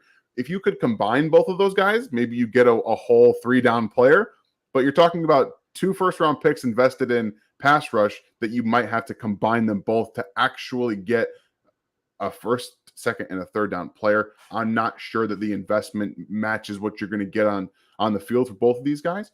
But then you saw, Emmanuel Forbes. Again, you could talk yourself into him if he was maybe 190 pounds, being the most complete corner in this entire draft class. But again, 166 pounds. So we'll kind of see how that. I love the ball skills, by the way. I think he's a fantastic defensive machine. Like, he reads offenses better than almost any corner in this class. But you're talking about a guy who's playing at high school weight, 166 pounds. I don't remember the last time I was 166 pounds. I don't know if it's ever happened. I think I was just born 225 pounds. So like, it's just some of these guys, man, taking swings. But it's been a fun, entertaining draft, and I'm glad that we all get to come here and talk about how it's been. Yeah, I think it's great to point out that some of these picks give us a window into what these teams think matter or doesn't matter. You mentioned Will McDonald. The first thing that popped in my head when you said that was shades of Bruce Irvin. That Bruce Irvin might have been, in all the years I remember following the draft as closely as we do, the pick that caught the most people by surprise. But you referenced and said, hey, Seattle is getting a pick right here. And like you said, on the offensive tackles, it might not be about the quality of the offensive tackles, but the quality of the second tier of offensive tackles. pushing those guys up the board. All these things, all these moving pieces, we try to catch it as it all flies at us here. And we certainly want to acknowledge the 21st pick. And I think you, Daniel, you just appeared on a Chargers podcast earlier tonight, right? I did. I was with the guys who actually now featured for the Chargers channel. So they got Quentin Johnston. Interesting. Mike Williams isn't signed long term. Keenan Allen is, earlier in the offseason, he was whispered as a potential, not necessarily a cut candidate, but you wondered, and he restructured his contract. How do you feel like he fits? If you were still on that podcast right now, would you tell them to be excited or be cautiously optimistic? I think you could be cautiously optimistic. One, because Kellen Moore was just in Dallas with CeeDee Lamb, and I think that's probably how they view Quentin Johnston. Maybe a little bit more of a guy who's not necessarily going to win from the outside a ton. He might do his best work out of the slot, but his best work is going to be in space. I don't buy his 3-cone drill. Personally, I watch him on tape. I'm like, that doesn't match up to me. So maybe he just didn't test it very well, because when he gets the ball, his catch to attack is one of the best in the entire draft class. He just seems to know where a defender's coming in, how to turn away. You guys, we've all watched Travis Kelce. Always stop and pivot because he knows exactly where the defender is coming from. That's kind of what Quentin Johnston does really well. He can stop and start, and he can just do some things after the catch. The guys that are 6'2 plus can't do. So I think that they might view him in the same mold as CeeDee Lamb. My problem with this pick is that Quentin Johnston's not a speed guy. I know that he can get vertical, and he has the size to get vertical and to win vertical, but he's probably not going to create a ton of downfield separation. Keenan Allen is not going to do that anymore. Mike Williams doesn't really create a ton of downfield separation. Now that it's Quentin Johnston. Can I give you a like fun little equation, and you tell me true or absolutely. False? Okay. CeeDee Lamb minus Gabriel Davis equals Quentin Johnston. I'm absolutely with that equation. I love that. That makes a ton of sense, because I think that the one thing we can agree about Gabe Davis is that, yeah, he's going to make some splash plays. He's going to go up and get the football a lot. I think that's probably one of the best things that he does, is go up and gets the football. High points it at the highest point. He's got really strong hands through contact.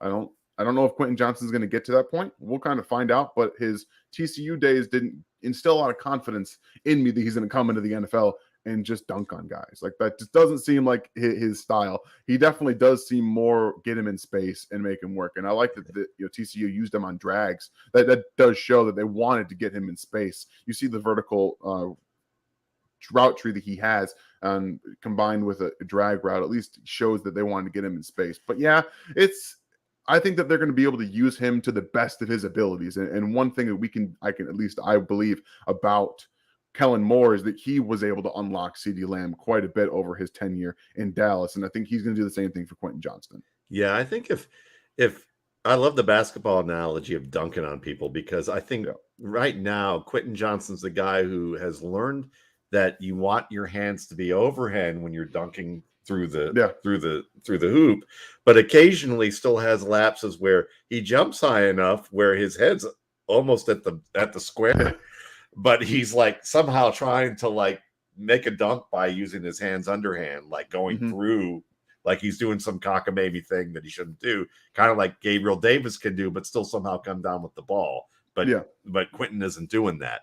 I think he could be the best receiver in this draft if he shores that up as an all-around player.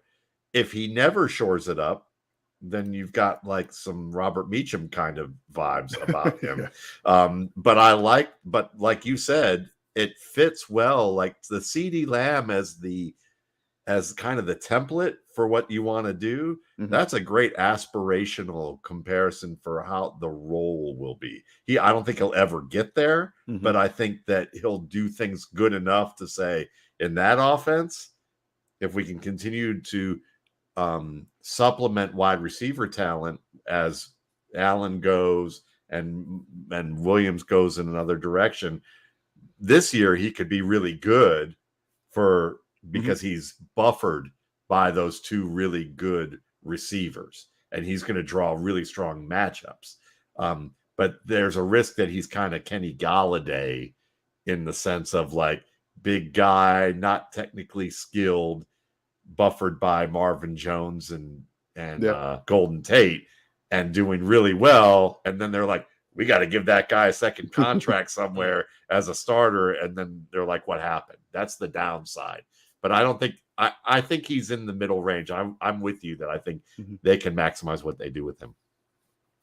Yeah, by the way, as we're in the wide receiver section of the draft, first round, probably. I do want to point out earlier tonight, the Cardinals GM said that DeAndre Hopkins is not going to get traded. He said, I do not foresee that happening. Interesting. Haven't had player trades yet in the first round. So I just wanted to put that out there. And all these things, all these moving parts, Woodrow, because you've already been neck deep in this for months now.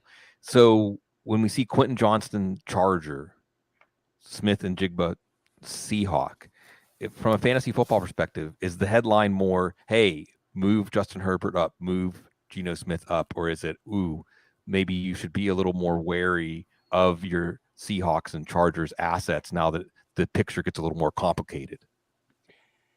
Yeah, I mean, well, I will say that I prefer Jaxon Smith-Njigba was my number one receiver. He's certainly been my number one ranked Dynasty rookie receiver. So, and I love the fit longer term in Seattle. But I think since the majority of our listeners and subscribers are focused on redraft, I think we have to look at Quentin Johnston as probably the better prospect for redraft this year because, while we're all sort of ready to count, the Seattle change of guard, it's not happening this year. I mean, and he's still got two very productive veterans ahead of him, and that they're not going to throw the ball enough to justify three receivers in redraft format. So injuries can change that, but I think that we're going to have to wait for Jaxon Smith-Njigba to be a every week fantasy asset. Whereas Quentin Johnston, who was my 6th ranked receiver, for a lot of the reasons that Matt articulated, I think he could be the best, but I think there's lots of ways it could go wrong. Listen, I mean, the Chargers are, they threw 700 times last year, guys. I mean, and I don't think that's going to change under Kellen Moore. And you guys know I love Kellen Moore. I think he got railroaded out of Dallas. It's absurd. Oh, yeah. He was, the guy's barely, he's barely older than my son, and he's coordinated 3 top 5 offenses in 4 seasons as an OC, and that's with 2 different head coaches, right? And the only time he didn't have a top 5 offense was when Dak Prescott was hurt. So I think he's as a proven commodity as a play caller as you get, and I think he's probably going to spend 1 year with the Chargers, make Herbert look like an MVP candidate, and then get a head coaching job himself. But so for this year, I think Johnson, he could see 100 targets very easily, right? Because Keenan Allen and Mike Williams are there. They never stay healthy.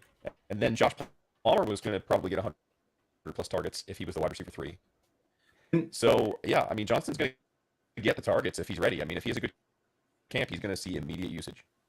Can I follow up with Wood real quick before we talk about the Ravens pick of Zay Flowers and just say that what about the idea? Am I right, Daniel or Jason, that the Seattle coordinator that came over last year was a Rams disciple?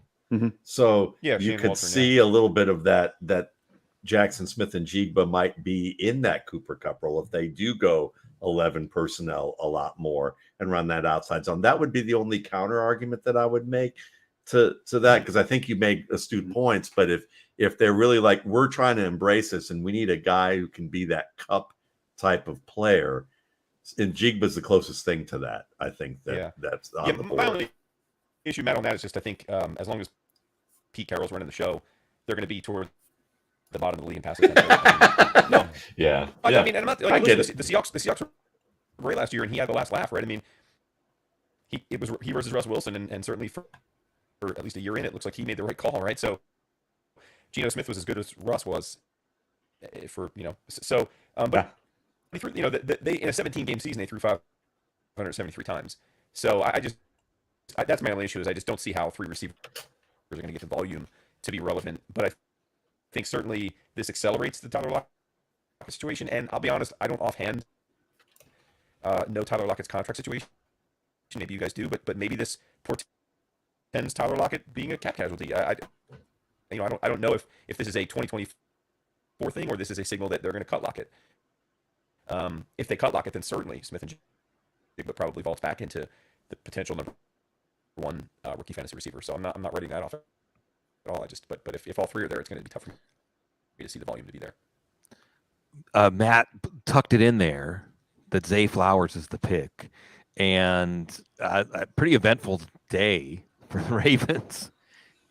Lamar Jackson gets his contract, and I guess just as much, Daniel, I'll set it up like this, just as much as, and look, let's not take away from Zay Flowers' night. He's a first-round pick.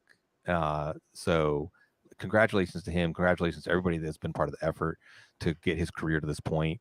Now, our fantasy football lens is going to say, oh, boy, Zay Flowers, $15 million man, Odell Beckham, Rashad Bateman, hopefully healthy, Mark Andrews. Now, maybe the missing ingredient here is Todd Monken.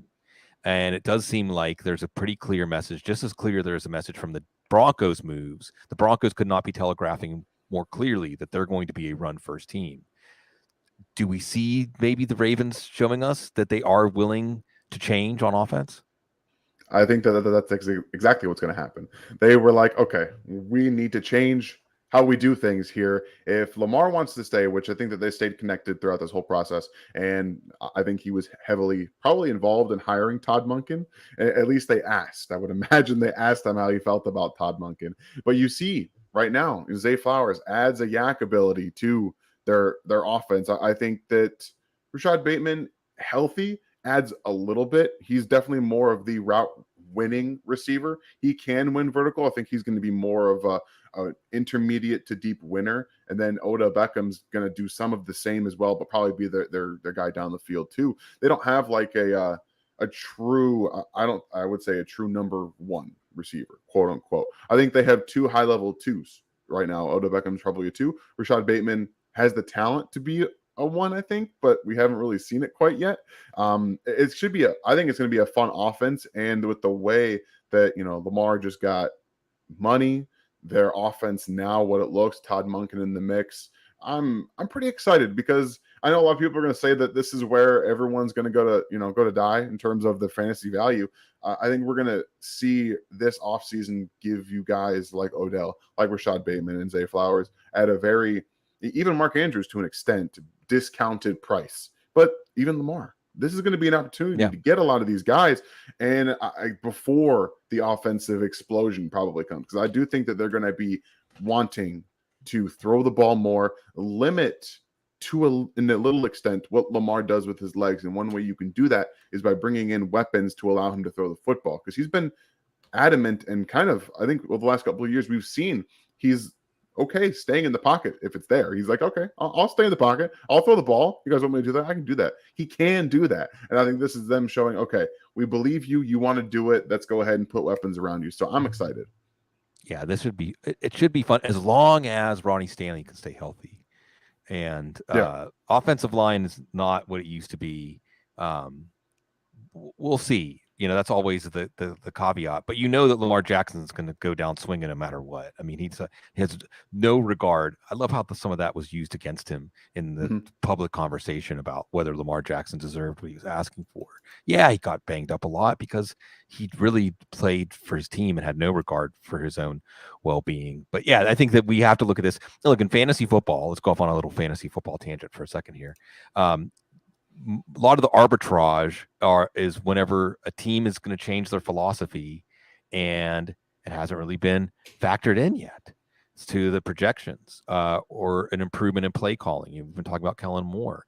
I think an improvement in how players are deployed. And I think you're absolutely right to hit on that Lamar Jackson is underrated as a pocket passer. And we're going to get to see more of what he can do as a pocket passer. So I think this is another one of those kiss and make up kind of moments where, okay, we hear you and we're going to do what we need to make this right. Matt, do you think they got the order of this right, taking Zay Flowers over Jordan Addison?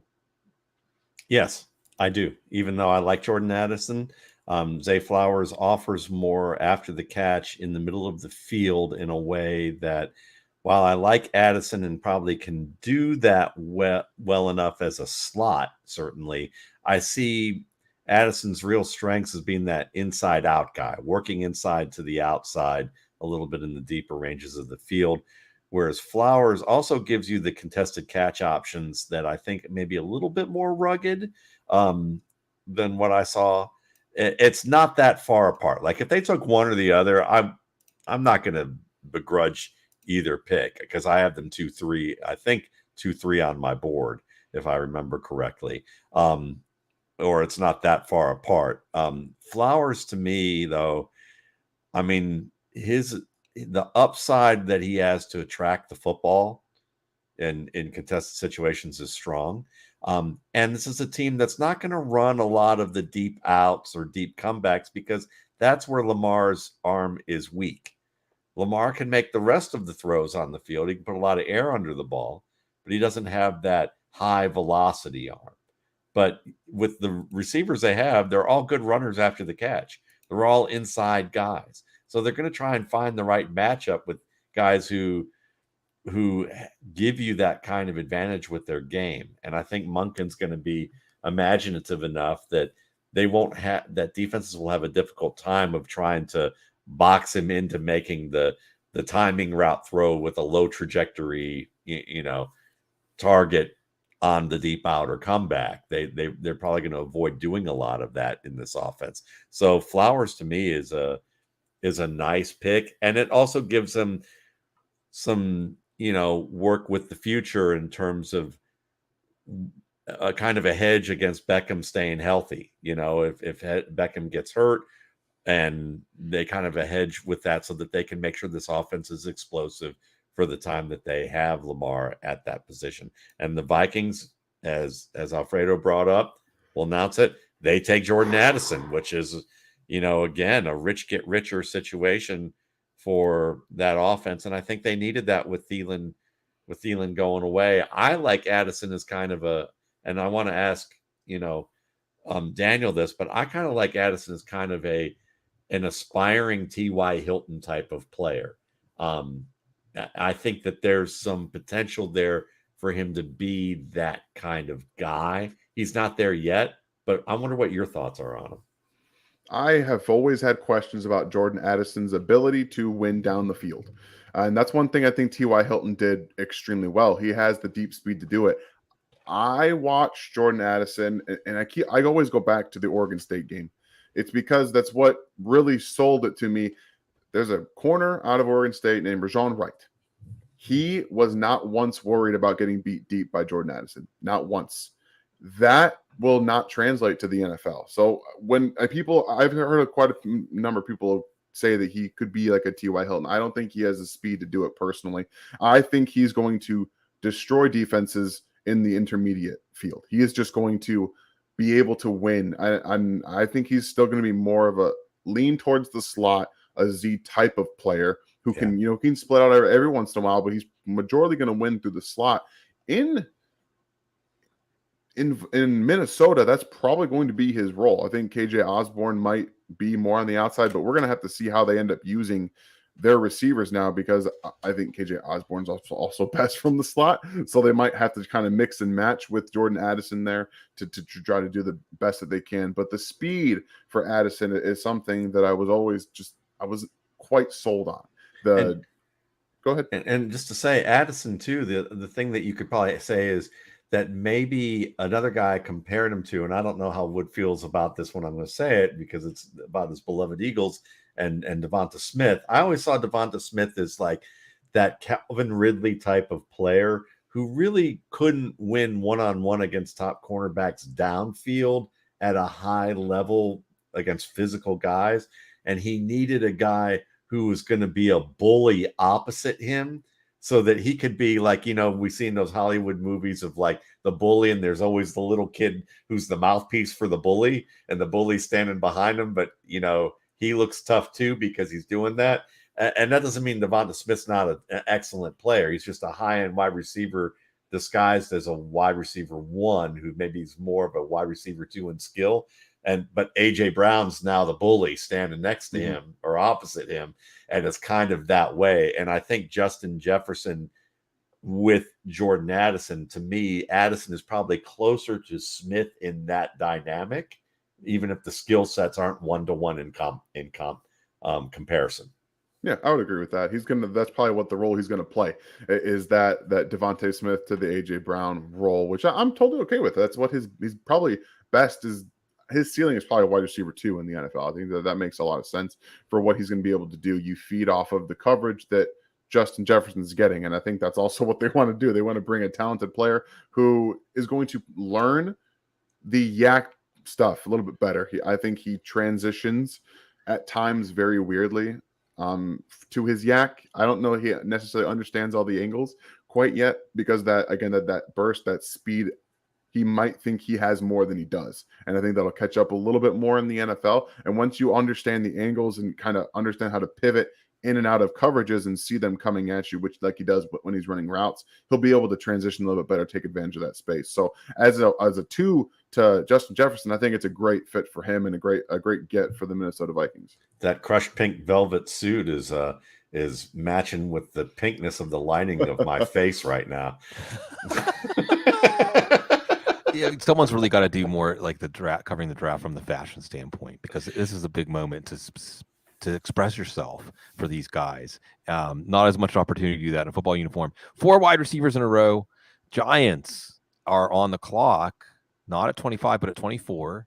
And look at the Jags. Look at the Jags. They are quiet in free agency, scooping up compensatory picks. They're picking in the 20s, and they have clarity on their board enough to say, hey, yeah, we'll take a couple of extra third-day picks to move down. So it is going to be the Giants, and you do wonder if this wide receiver run has made them feel like we have to get there a guy right now, because this is a Giants team that, well, who really is going to be the pass catchers? I forgot, by the way, that Nelson Aguilar signed with the Ravens earlier in the offseason. That was oops.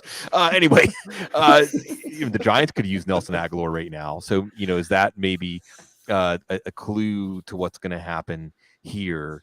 And I think that what we're seeing in the first round, interestingly enough, is you are seeing some small movements based on these runs. The Steelers move up to get a tackle, right? You see teams making these small adjustments, or maybe teams having clarity that they know they want to move down, like the Lions did, maybe once Witherspoon was gone. But you still look back at that move that the Texans made up for Will Anderson. Again, we'll see if Will Anderson's good, but based on what teams have been paying to move up and how little action there has been with teams making big moves up, you do have to wonder here. Is there a wide receiver, Matt? Is there a wide receiver worth the Giants giving up 2 extra third-day picks just to make sure they get him? 2 extra third-day picks. Well, I mean, look, I'm a big fan of this guy, but you probably can get him later. And that's Cedric Tillman. I was going to say Cedric Pearman. But we'll never forget. Yeah. That's right. But Cedric Tillman, certainly, reliable, kind of a Mike Williams aspirational style of player. And I think that with, Wan'Dale Robinson being a speedster, Darius Slayton being kind of a year-to-year guy, and then Isaiah Hodgins being more of a big slot type of player, they need someone outside who can win contested catches, who can drop his weight and come back on timing routes, who can be reliable even when the ball isn't perfect. And he transitions pretty well as a receiver after the catch, and he can win in the short game too. So I'm a fan of him. At the same time, there may be some people who really like Marvin Mims, who again I think you can get later. There's Jaden Reed, who I really like, who's a Stephon Diggs wannabe, kind of in a sense. Starter kit, got some things to learn, who I really like. Again, probably can get later. Does Jonathan Mingo get pulled up all the way there? That would be kind of nice for a team that goes that direction, but maybe they go second tight end here. Maybe they, with Waller being really their primary receiver, and they have Bellinger already, But if they want to keep Waller on the outside a little more often, maybe they have Bellinger in as the blocker and the play action short range tight end, and they go with a receiver type like a Sam Laporta or a Dalton Kincaid, and then they could run and be multiple as an offense on that range. I'm trying to sell the idea. The NFL obviously isn't buying it. As we've seen in the first round, all the receivers go off the board. As I asked Jordan about Vanek about the possibility of this happening, and so far it hasn't. So I don't know. I don't want to scoop anything. I think the pick is in. And it looks like the Jags traded down again. Trent Baalke, everybody. Hey, we used to make fun of Trent Baalke just for taking guys who have a torn ACL. I guess, there's no reason for him to take Hendon Hooker, right? But the way that they built this team, whether or not the reason he is the GM was because of Urban Meyer, maybe that's just sometimes a happy accident. There's no mistakes, just happy accidents. And again, you like the clarity. Well, why not? Isn't it? We say it's not fantasy football, but this is exactly the kind of thing we do in fantasy football during our drafts. If we know that we have the next few players ranked the same, if you can trade down, trade down. So the pick is in Deontay Banks for the Giants, and we're going to look at these cornerbacks. And again, the order they went in, and we're going to question what folks did. And Woodrow, if you want to take a shot, let's see where your microphone is at. It is getting late. We're all getting a little tired. Is your microphone getting its stamina back up? Tell us why you like the pick. Yeah, the technical issues are killing me. You're good for now. Let's take your window. Hey, with my New Orleans internet, I know when you have a window, go through that window. No, I like Banks. I mean, University of Maryland, good size. I think just a good all-around player. I think he played, he had a bad supporting cast, was often overmatched in terms of the offenses he was playing against, and I thought he played well. He's aggressive, and I think he can play in zone or man. So I just think it's a smart pick for the Giants, and I'm upset that they made it. Yeah, they did not force a pick on a wide receiver. In fact, they take a cornerback that a lot of people had going earlier, and just like the Patriots get Christian Gonzalez, Banks had a tremendous combine, 4.35 40, 42-inch vertical, 11'4" broad jump, at 6'1" 197, which is good for a cornerback in the NFL. And yeah, this is going to be it's going to be interesting. We'll watch Emmanuel Forbes and Deontay Banks match up against some of the same wide receivers, maybe in consecutive weeks, and get to compare these picks. Daniel, and we are going to have to say adieu to Daniel whenever we get close to that Chiefs pick, but I haven't heard you chime in on Will Levis yet. Are we getting to the point in the first round where you might say, I understand a team taking him, or were you more in the camp of, like you talked about earlier on the show, I don't see it? How are people saying this quarterback is going to go in the top 5 or even in the first round? One thing we're not going to do on the show is cut to Will Levis in the green room. Yeah, I thought that the Buccaneers were going to take Will Levis. I'll be honest. I thought they were going to be like, okay, we don't really know what we have in our quarterback room. Let's take somebody who has upside and try to work with it. But I think we saw, much like with last year, teams did not press. They got the guys at quarterback that they were like, we know these 3 quarterbacks probably have everything they need right now to succeed early on in the NFL. And Will Levis, for everything that he does have in the tool bag, the mechanics were never there for him, and the pocket presence those are things that are much harder to teach. You can't really teach pocket feel and awareness in the pocket, and those are 2 things that Will Levis doesn't really have. Anthony Richardson went as high as he did because he has those things, and he shows it all the time. And he, as a quarterback in the mental aspect, I think he's much farther along than a Will Levis, who operated a pro offense that everyone's like, well, he operates a pro offense out of Kentucky, so that should get him drafted. So I have a second round grade on Will Levis just because of that QB bump. Typically, I would actually prefer to have him lower than that as the end of the second or third round actual grade, but quarterbacks get a bump because the NFL loves quarterbacks and they want to draft them high. So I don't think we're going to see him called this tonight. But at the end of the draft, I mean, you never know. Somebody could trade up at 30 before just before then to try to get one to get a Will Levis. But I personally don't think his name will be called tonight. Bloom. Yeah. Can I ask you a question? Just post this up for discussion. Mm-hmm. We all respect Mel Kiper greatly. He's the godfather of this industry of the draft, Self-made and self-made, and we owe a debt to him making the draft, being a part of making the draft Absolutely. what it is. Okay, but at the same time, you always read about, or you read occasionally these reports about how agents or folks get to pay or influence some of these guys, or the thoughts on that. How much do you think Will Levis was kind of an influence player for media? I mean, certainly possible. The thing about Will Levis is you could make a narrative for him that fits the narrative that got quarterbacks overdrafted in the past. So it was totally believable that somebody would overdraft him based on, and look, the verdict is far from out.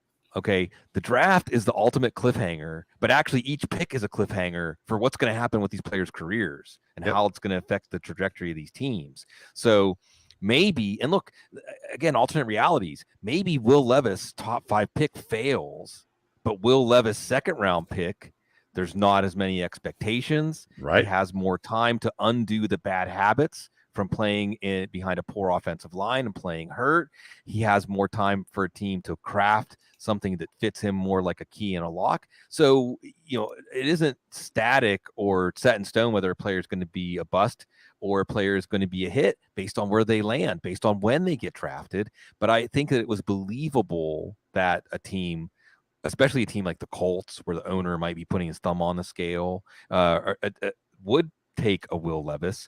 And then when you get to agents, all I'll say is, just from my time when I was on the beat, doing every all-star game, we were recording Draft Guys TV, going out to training facilities, absolutely agents are trying to influence the league, and they're trying to use media to do that.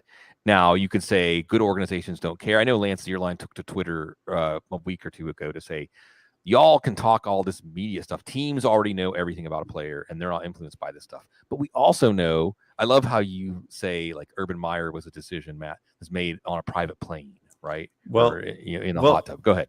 And Lance, I think Lance is representing most of exactly draft, but I asked someone who I would say knows more about the NFL than Lance Zierlein, and I love Lance, okay, who has been a scout, who has consulted with GMs directly.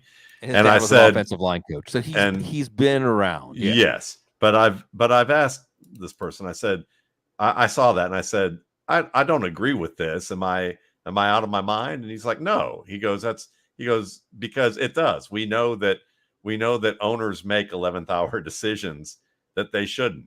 I mean, can we talk about Vince Young and how he got drafted? Right. Because that was the scouts and Jeff Fisher wanted Cutler. Right. Norm Chow wanted Matt Leinart, of course. And Bud Adams at the end at the week before, after all that scouting, goes to the Houston community, or how the former 49er scout who was in the Rams facility with Russ Landy nearly got in a fight with one of the executives who wanted to show a hit clip tape of 20 plays of highlights of Alex Smith, because the scouts had a 4th round grade on him. They said, we want you to regrade this. This was in Sports Illustrated. This was literally quote. And they said, I'm not doing that. So it happens. It's just the exception to the rule. Yeah. And we have a real good player just getting picked. Yeah. Dalton Kincaid. And this is one of those picks that, hey, if Dalton Kincaid was able to work out before the draft, he might not have been here for the Bills. And you have to like both sides of these kinds of trades, right? The Giants go up and get Banks. The Bills go up and get Kincaid. And I know maybe we were looking, again, Monty Ossenfort saying DeAndre Hopkins as a Cardinal. I don't foresee him getting traded. The Bills, one of those teams. The Chiefs, one of those teams maybe to be connected to DeAndre Hopkins. The Titans certainly were a team. You were wondering what kind of splash. I think people were even tossed out, hey, the Bills may trade up for Bijan Robinson. They do end up trading up just for Dalton Kincaid.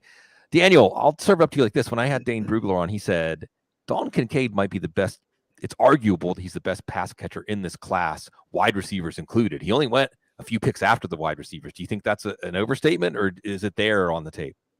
It's going to be on the table for him because, again, I think he's one of the best at understanding defenses. We talked a little bit about that earlier, but he knows exactly what he's looking at, and he uses it well in the red zone. If you can use understanding defenses in confined spaces, become a player for your quarterback to throw the football to, even in those tight windows, that's what really matters. And he's able to do that. He does all of those things very well. He runs exceptional routes. He gets in and out of his breaks as smooth as any tight end coming out of the past decade, I would say, and what he's able to do in getting in and out of breaks. He does move a lot like a wide receiver in that regard, and he can go get the football as well. It's not just somebody who's going to create separation. He can go and get the football. He can dunk on guys. He's got some medical questions as a senior. That's really the biggest thing for him in terms of probably dropping this low, medical concerns as a senior coming out of Utah, but everything is on the table for him.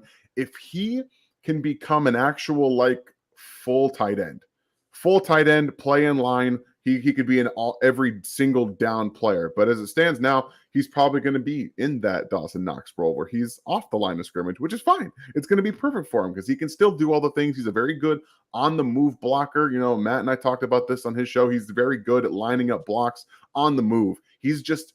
He struggles at leverage at the point of attack. He's much better as okay, I got a little space to work with here. Let me kind of get my body out in the way and then manage my hands the other way. When someone's in his face immediately, he does tend to struggle with that physicality, but he's an excellent receiver, and it's not just tight end. He's an excellent receiver. So Dane's got Dane's one of the best in the business, and he doesn't mince words very often. And No. I agree with him on Kincaid. He's going to be a fun watch, and now he's got Josh Allen throwing him the football. Yeah, Go ahead. and you can be multiple. Dawson Knox is a decent blocker, and you can put them in there together. You got Damian Harris, who maybe they'll pick another running back because there's going to be plenty of running backs available. They want to pair up, but Damian Harris to me is kind of in that Mason Dixon line of what you would call a competent starter. He is that Mason Dixon line, and they have Devin Singletary. Look, and Zach Moss. He's better than both of them, if you ask me, by a pretty good margin. They can do a lot of good work with him, and it allows Gabriel Davis to stay what Gabriel Davis is, and because they can do a little bit more with Knox in certain ways on matchup plays as opposed to creative plays that they have to kind of specifically engineer for Davis in certain respects that they with Knox, I'm not Knox, but Dalton Kincaid, you can match him up against guys and him have that advantage one-on-one.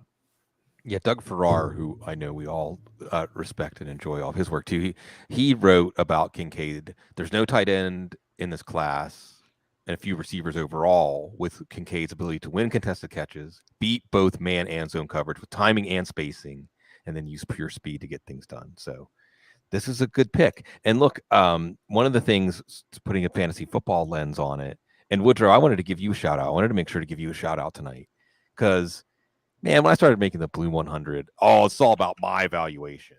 I can see this player is going to be good and this player's not. And that's what I wanted to weight. Hey, these are my guys, and these are the guys I want to fade.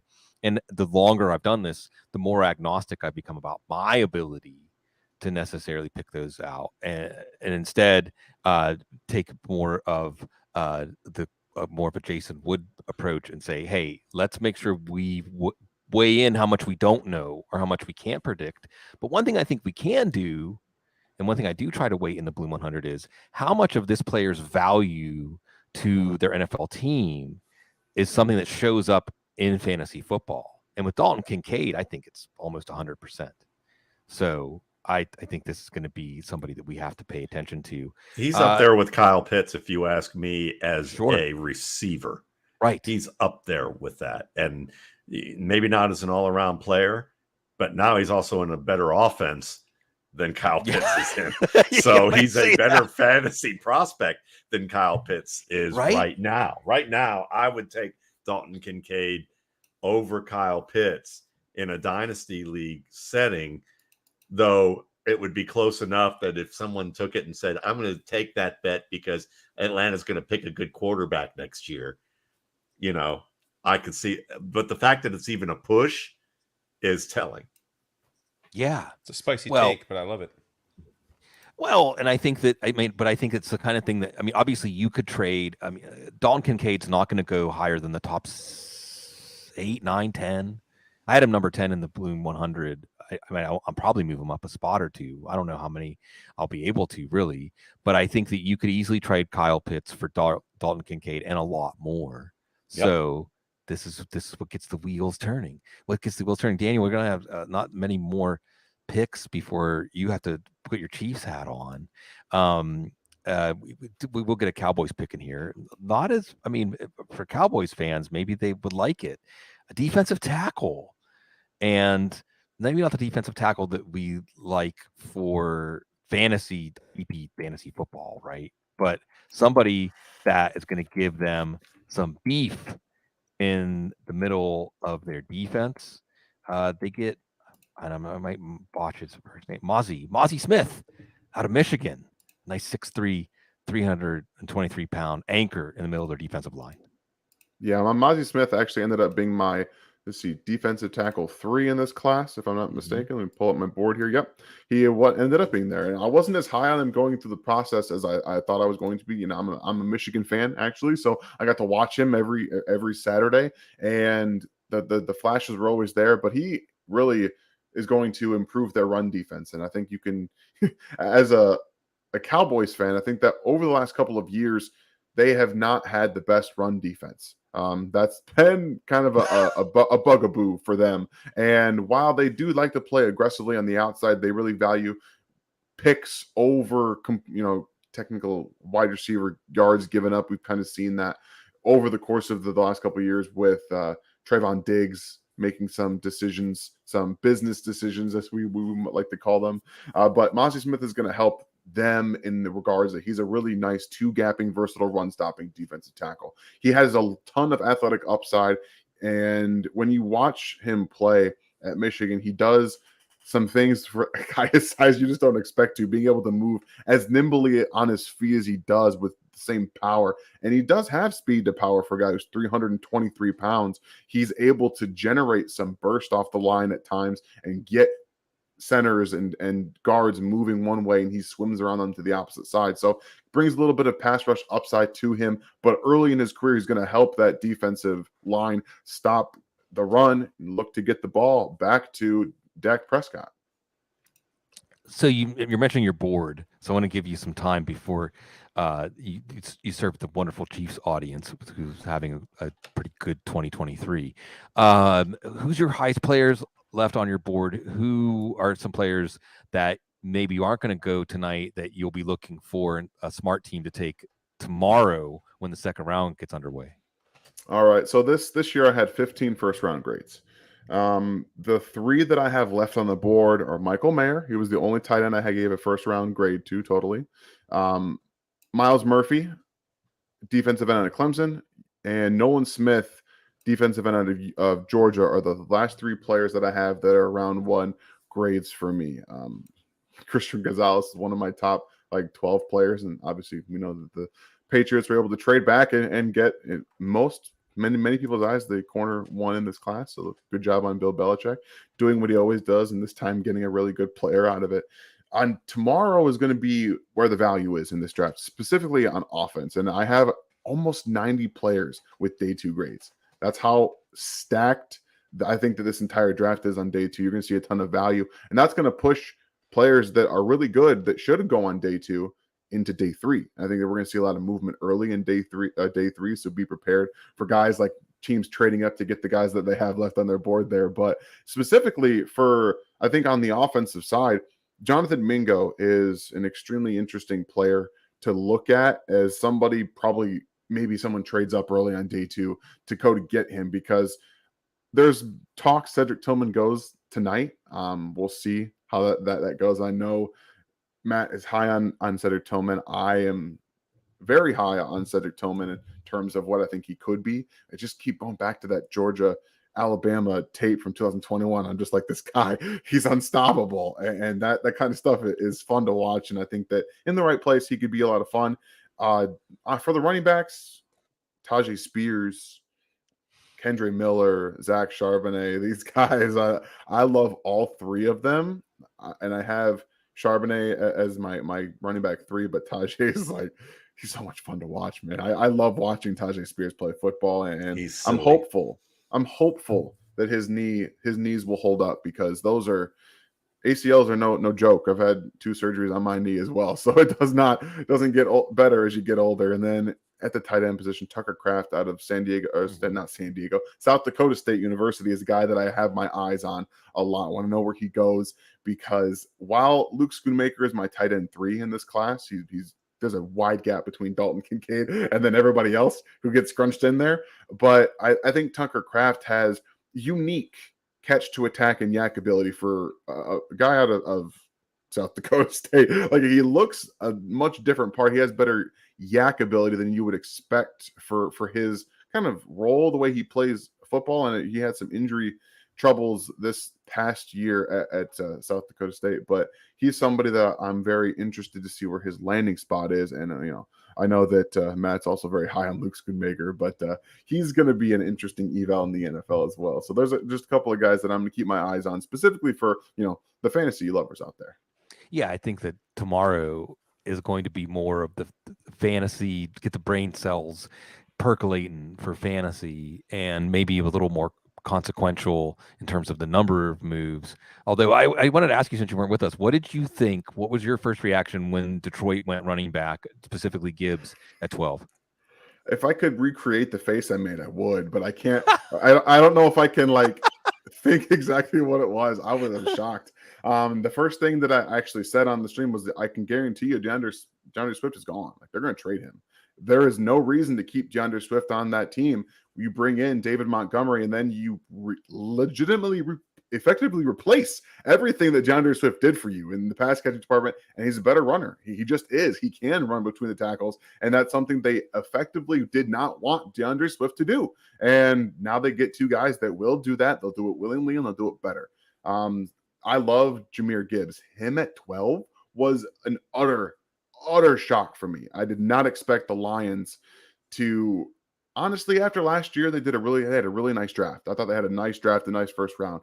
This year, I think they flipped the script. And again, I do love Jahmyr Gibbs, but at 12, I don't know. You just paid David Montgomery.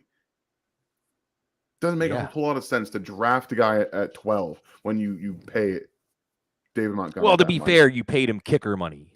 You did, but for running backs, it's not. It's more. I know we got what $6 million a year. It's still getting. You brought him in for at least 2 to 3 years. Like, that's what he does something that Gibbs can't do. So. Exactly, and so you're still drafting a running back inside the top 12. I know positional value is what it is, but it's hard for me to swallow that if I'm a Detroit Lions fan. I think it's going to be fun for fantasy, though. I think it's going to be a lot of fun. Yeah, it is going to be fun, and I think that if there is a argument on the other side, because I have trained as an attorney, it is that Gibbs gives you receiving ability and big play ability, which are more scarce at running back than you say what David Montgomery offers. So we'll see. They're putting these pieces together. I think the Lions picks are probably going to be panned, but I want to go back to what Matt Waldman said, and just said that it just fits their culture and the team they're putting together well. But certainly, the pick is in for the Jags, and this made sense to me that they would be picking somebody that maybe wasn't a consensus first-round pick. They get Antoine Harrison out of Oklahoma, and this is a ripple of a couple of things that you may or may not have seen this week, or one thing from this week and one thing from tonight. Cam Robinson is going to get a PED suspension. And this was a team that, their cup runneth over at offensive tackle. They got Walker Little. I think that he's going to have to play a bigger role than they expected. Remember, they took him. There's a player that they're developing into a starter. And then the offensive tackles going so early, I think maybe pushed him in. I think Matthew Bergeron out of my alma mater was a potential surprise first round pick. But if you had the offensive tackle on your board as a surprise first round pick, Daniel, we're going to have to let you go so you can get your game face on for the Chiefs pick. Who do you expect the Chiefs to take? Who do you want them to take? Right now, it's looking like for me, it looks like Miles Murphy is going to be the pick for the Chiefs. I think that they're going to go defensive end here because, given the board, they're not going to reach on a wide receiver, I don't think. And I think that Pick somebody else. He's gone. Yeah, Bengals just took him. Okay. Wow. Honestly, that just wraps up a ton of different things. It might be Michael Mayer. Yeah. It might be Michael Mayer. It's either him or it's back to the guy we talked about, Cedric Tillman. The depth for the Chiefs in terms of who they could be picking is just not quite there. So yeah, I think Cedric Tillman becomes a viable player at 31 for the Chiefs. Yeah. Well, I'll let you get back to it. In Harm's Way 19. Great stuff, man. I wish we could somehow, again, Hollywood Squares next year. We're going to get this thing set up so we can have everybody with us all night because this is a fun night to hang out with your football friends. Daniel Harms, certainly one of ours. Go have some fun with the Chiefs crowd. Absolutely. Thank you guys for having me. I loved all the conversation. You guys are fantastic, and I look forward to doing it again. Take it easy. Thank you. All right. Well, again, it's too bad. Mark Schofield, I hope your nose is itching or something so you know that I miss having Mark here. All of us grumpy old men. He knows. Because this was the fun time when we were all getting a little punchy. We've been on the air for 3 hours and 40 minutes now. We'll still tune into SB Nation and Vox, even though they won't, they are who they are. So we want everybody to prosper. That's what I was saying. Right. One of the things that's fun about living in the future is that our football media has become democratized. And I don't think any of us 30 years ago could have pictured that on the draft night, we all would hang out with people that we loved, that we knew, or people that we thought reflected our way of how we navigate through the world from an intellectual point of view. And it's awesome. It's really fun. And certainly the NFL never gives us a shortage of things to talk about. Miles Murphy, athletically, I think it has everything you want. He does a really good impression of Khalil Mack when he does his long arm bull rush. Yeah. And there's room to grow. And, I think that if he was to pick at 16, maybe it's a similar pick to Will McDonald. But I think, hey, go ahead, Matt. Yeah, not that it will happen, but, a guy like Justice Mosqueda did a really good job of showing how defensive end might be, everyone says running back was an easy position, an instinctive position, but the same people who brought you that were the same people who brought you Justice Mosqueda, saying that that actually it's defensive end. If they have the athletic ability, you can teach them the techniques and they can become good starters in the league. So I would argue that's the simplest position in the NFL to develop if you can get across that difficult athletic threshold to be in that candidacy for development. And Murphy does that.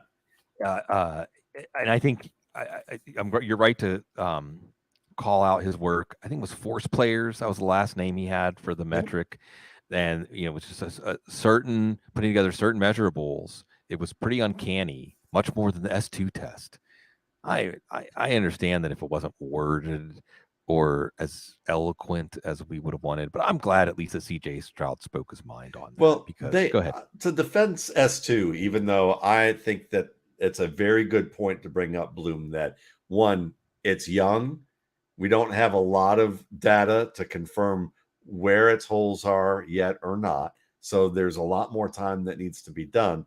But the co-founder's explanation was that, one, it was administered late at night. The NFL team made them administer it late at night after he had a long travel day, hadn't eaten yet, wasn't really prepared, was, like in a situation where you wouldn't have said that was the testing conditions you would give someone, and that it was only a partial leak. It was like a partial part of the test. Like some of the tests that were leaked were partial. And they also told him that they were going to retest, told these players they were going to retest them when the environment was a little more optimal. So again, S2, at least to me, is a step in the right direction of saying, if the Wonderlic is the SAT of how well you study and how well you think through problem solving in terms of visually on a board, then the S2 is probably, let's try and translate it to action on the field and how quickly you see and react to things, which again, do we know yet? I don't think we remotely know whether it's going to be a viable thing. And as Russ Landy pointed out the other day on the RSP cast, is that he would continue to study it and look for things that they do and see if they can find correlations before they would say, let's trust this thing above our film study, above our other methods. And there's another test he said, I don't remember what they called it. I think he called it HS or HR5 or something of that nature that's not really talked about a lot. That is a very well-known test within NFL circles that they do have leaned on for years that nobody really talks about. That is an established test. So next time Russ is on, I'm going to ask him to talk a little bit more about that test because it was the first time I'd ever heard of it. And here's my quick reservation, not to get off on like a tangent here. I just don't it's about know. The draft. It's no tangent. It is. Come on now. It is. I just don't know how you can simulate the emotional environment of playing in a football game while you're administering these tests. I don't think you can either. But is it more about emotional intelligence or just how quickly you react to seeing things? And that emotional part is important. You're right.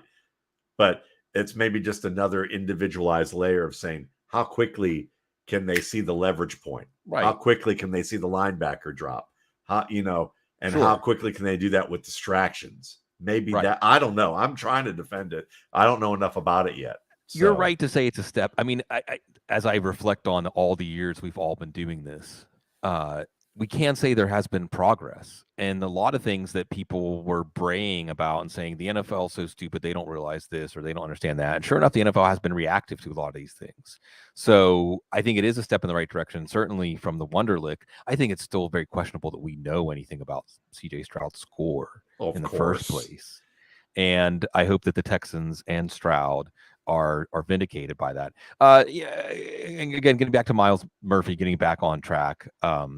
The Bengals are a smart organization again, and this is the kind of player that you restock with.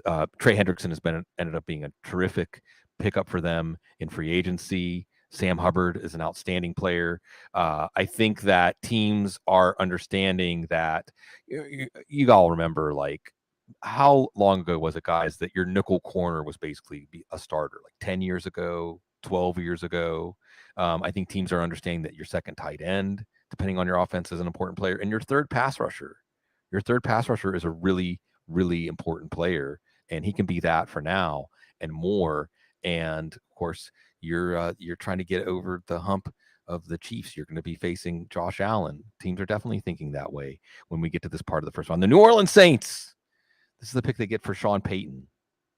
I guess, Woodrow, I want to ask you this because we don't see many coach trades. Do you think that this was a wise thing for Denver to give up this pick and more, as we'll talk about the pick in a second? I do. Yeah, I mean, Sean Payton's got an incredible 18-year history, so I think it makes sense. I'm not sure that we don't know how good Sean Payton is without Drew Brees. But yeah, I think it's fine. I mean, again, Brian Brzee is really interesting. He was the number one overall prospect coming in the 2020 class ahead of the quarterbacks. But he just had a ton of injuries. He had some very sad personal issues that he had to deal with, the loss of, I believe it was his sister. And he just never really put it on the field for Clemson. But in terms of traits, measurables, scheme, he very well, many people thought would be vying for the number one overall pick when he came out. So interesting, guy with a ton of tools, could be an all-pro, but we never really saw it on the field. Yeah, I want to say that Dabo Sweeney said that he was the best player on the team in his first year there. And then, like you said, and there were some injuries and there was some personal stuff. And this is just the Saints NMO, you know. At least they didn't give up an extra first round pick to go get him like they did with Marcus Davenport. But you know, they took Peyton Turner. They want these big body guys with athleticism, and we know the defense was not the problem last year. So because of the Sean Payton trade, which they may or may not really have been factoring in when they moved up last year, they are able to still be in the first round, even though they gave up their pick this year to the Eagles, so they could get Chris Olave. And we'll see. Hey, the NFC South has only one new quarterback tonight, and it is wide open. And the Saints are hoping that Derek Carr will get their pass offense. Actually, Andy Dalton wasn't too bad last year. And we're running down. Anybody want to remind me why it's 31 picks instead of 32? I'm playing coy here because we have to mention this. A 31 pick first round. Matt Waldman, do you have any comment? Oh, yeah. You know, Steve Volk said that your analogies, like Tom Brady's career, go on a little bit too long. Well, Steve should know he goes on long all the time with all that magazine writing that he does. Right? He likes to hear himself talk as a Steelers fan. So, Of course. you know, hey, Steve, love you. Do we think the Eagles go another Georgia player and take Nolan Smith? Why not? They should. I mean, it certainly would be an Eagles move Best here. available player outside of Will Levis on most boards. Yeah, and Will Levis, I think we can say, you know, that's with the quarterback multiplier. So yeah, this is definitely a moment for the Eagles where they can afford to take a luxury pick, and that makes a lot of sense. I'm hoping it's Brian Branch personally, but sure. We'll, and that's another one. Get like a Minka Fitzpatrick kind of player. So there's a lot of options here for the Eagles, and you know, the richer was something that we said earlier. But yeah, in case folks were wondering, Miami forfeited their first round pick because of the Sean Payton, Tom Brady tampering stuff. So we'll see what happens here with the Eagles, really, and we'll see what happens with the Chiefs. I like that Cedric Pierman. See, you got me doing it now, Matt. Cedric Tillman call. It's good. I'll never forget that. You know, after years and years of RSP slanted through my brain and fade into the ether, Cedric Pierman will stand with us. And you know, in our football guys, the mock we did where we all had different teams, I was drafting for the Chiefs among others, and I gave them Jalen Hyatt with this pick. So we'll see if I'm right. Ooh, that's interesting. I mean, this is a good chance for, even though those 4 wide receivers went in a row, for the Chiefs to get some value if they're looking wide receiver. And as we wait for, look, it's late. And I have to go off the rails a second here. Yeah, please. No, this is it. This is the time to do it. I just have to say, I'm watching NFL Network a little bit, and Joel Klatt's hair is so nice looking, it almost doesn't look real. You might have it looks like something that like you'd see on like an animal or something. I don't know. It's like I'm kind of entranced by the dude's hair. It's a little weird, man. That's why we're not on NFL Network or on ESPN, Matt, is we just don't have the hair. You know? That might be it. The Jufro didn't really work for me when I used to have hair. So there we go. The natural. It sounds like it really is the rich getting richer here, and I think this is going to be one of those players that people are going to say, why did he fall? But this was a case where the Eagles just let the draft come to them when they see that's appropriate, and they move up one spot when they see that's appropriate. Checkers, baby. Yeah, and I mean, what can you say about Nolan Smith? This is an incredible athlete. I think that you can probably do some things with him as far as his versatility. He is another one that his athleticism. I mean, you have someone at 6'2", 238 running a 4.39 with a 41.5-inch vert, 10-foot 8-inch broad jump, and hey, this is another one of those cases where, okay, productivity. Okay, productivity.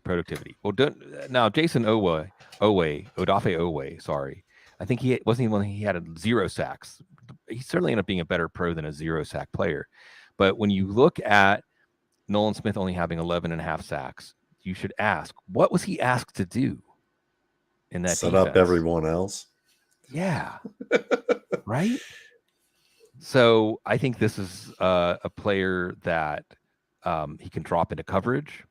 You know, he can read and react as an off-ball linebacker, I bet, if you ask him. But athletically, it's there. He was mocked to the Eagles at 10. At 10. And here we are at pick 30. I mean, I'm happy for Wood, but I almost want to spit that teams like let this guy fall this far. And they get Carter and Nolan Smith. Right, after getting Dean and Davis last year. Yeah, I really thought that we were going to end up with Van Ness or Smith based on need at 10 and who we had in for visits and that sort of thing. So, I mean, I think Smith is, as you noted, small. So I don't know if he can be an every down player, but the Eagles don't use every down players on the line anyway. So right, I'm fine with it. Oh, it's great. I just get you this. This is how I'm going to flip this kung fu wise on you, Woodrow. Now it's like the Eagles, if they don't win the Super Bowl this year, it's a failure. Like Jonas, right? Was this year a failure? Because it's all coming too easy to them in the draft. I want to tell you something, Matt Waldman, that Chris Mortensen put out there tonight. He said Will Levis's left toe that caused him to miss 2 games last year was problematic for one team that considered him. Levis said the toe is healed and it's good to go, but another team thought he could manage it, but also that surgery would be a discussion after the season. Do you buy that I mean, would that, if you really worked him up and said this guy could be a franchise quarterback, would you really? We're not going to see Hendon Hooker go in the first round again, by the way, speaking of injured quarterbacks. Do you think that could really be the reason that Will Levis didn't hear his name called tonight? It's like, I'll put it to you this way. The reason that his accuracy was off is that the toes were pointed in wrong directions, but it started with the heel. It wasn't because the toe was off kilter due to some sort of injury. He's a slow processor. His feet are literally in the opposite directions you want them to be aligned to the target of where the target's supposed to be, and he tries to snap them back together. And he was, he found his way out of Penn State. I mean, he's a big-armed, strong quarterback who's used to playing in an approximation of an NFL system. And that used to be what people liked. Now they understand that processing is important. They understand that that they've seen the failures of quarterbacks like him, and maybe he gets there. But it's validating last year that we didn't see any of those quarterbacks, as in Kenny Pickett, come off the board, and I didn't have anybody who was really going to be valued that way. And it's validating to see that the NFL's not fallen for Will Levis as a first-round player, much less a top 5 player. It just tells you that maybe they are starting to understand where the risks lie. And maybe eventually he gets there. I can see the path for it to happen, but I don't have him graded as an NFL caliber quarterback right now. He's on the cusp of being an NFL caliber quarterback on grade, because I value processing more than I value arm strength and size. Yeah, arm strength can't do. I have yet to see a quarterback have their arm strength bail out some other weakness. It just doesn't happen. Arm strength is only something that adds value to good decisions or enhances the range of decisions a quarterback can make, and they turn out to be good decisions. But a bad decision is going to be a bad decision whether you have a good arm or not. Yeah, I mean, it's like Steve Vogt. He's got a good line. He's got good lines, but there's nothing going on up here outside of those lines. I mean, too many. It's all of us games. Steelers fans. It's okay. It's an illness. It's the Steelers brainworms that we get. I always like to tell this story that there was an argument where one of my cousins chased another one around with a butcher knife, and of course it was about the Steelers. Was that quick enough, Steve? Yeah, let's right. No, let's just talk about the Pittsburgh Pirates. We're really what we're going to talk about is when we find out the Chiefs pick here, and then we're going to be, in some ways, this is a holiday, and at Football Guys, it is always represented the turning of the page to the following year, as people like Jason Wood that do such hard work on these projections can now say, okay, we have a 97% clear picture now of these teams, and we can go forward as we wait for this pick. Woodrow, what's going to be on the top of your to-do list when you just quickly reflect on what happened tonight? What do you think, is there a move that stands out as maybe the most impactful when you're looking at 2023 projections for these offenses? Yeah, I mean, Jahmyr Gibbs, certainly, because as we talked about, I think we all agree, and you guys talked me off the ledge, that DeAndre Swift is probably gone. But until he's gone, we have to figure out what we're going to do here. And obviously, I've always been a big David Montgomery fan, and with Jamal Williams having 15 touchdowns this past year, I thought, okay, well, Montgomery's going to be an absolute every week starter, even if he's in a committee. That's probably still true. But I'm going to have to really think through how to split those touches up. That's going to be the trickiest part. And then we'll have to look at, again, just how much credit are we going to give the talent of a Jaxon Smith-Njigba on a team that's just not going to throw a lot? And do we have to start thinking that maybe that means that Lockett's days are numbered? So those are the things I'll be rolling up my sleeves tonight before I go to bed and trying to think through. Yeah, and then we'll have a whole new helping and get to enjoy this. By the way, I want to do a shout out, the Huddle Report mock draft contest. I remember Josh Norris had that one. Was it last year or 2 years ago? That was just unreal. But right now, I threw 28 picks. Our man John Daigle is tied for number. Yeah, I love John. Daniel Jeremiah is tied for number 2. Because this has not been an easy one. Again, anytime you can make those predictions, there's so many things, and even just getting these days like 24 of 31. I don't know how the math works on that, but getting 75% of the first rounders, just the players that are going to go in the first round, not always easy. As I think most everybody had. We'll see what the final pick is. Everybody. I hear a reaction. Do we have the pick? Is the pick in? No, I'm just the Chiefs giving us a little suspense here. This is I'll shout out JJ Zacharias said East Coast dads, rough on the East Coast dads, the first round of the draft. But the Chiefs get to wind this one up. I know a lot of people are looking for this maybe to be Michael Mayer as the eventual Travis Kelce replacement. And certainly as a team that has some deficiencies at wide receiver, it might make sense. But we wait and we see. Matt, I'll ask you this. As you look ahead, again, putting together the Bloom 100, it really seemed like there was a vast plateau after the top prospects at wide receiver and running back. Give us a name that tomorrow that you'll be really excited. I know Tajay Spears, and I love that as a New Orleans guy. I love that it's, Tulane was in almost every single Mardi Gras parade. The Tulane football team would get a float because everybody was celebrating what Tulane did. Spears was a big part of that. Who's someone else, wide receiver? Luke Schoonmaker has come up. Talk about him if you want. Some of the Matt Waldman RSP favorites that we'll go to hear tomorrow night. I think we'll probably hear about Marvin Mims and Jaden Reed if Tillman doesn't go off the board here.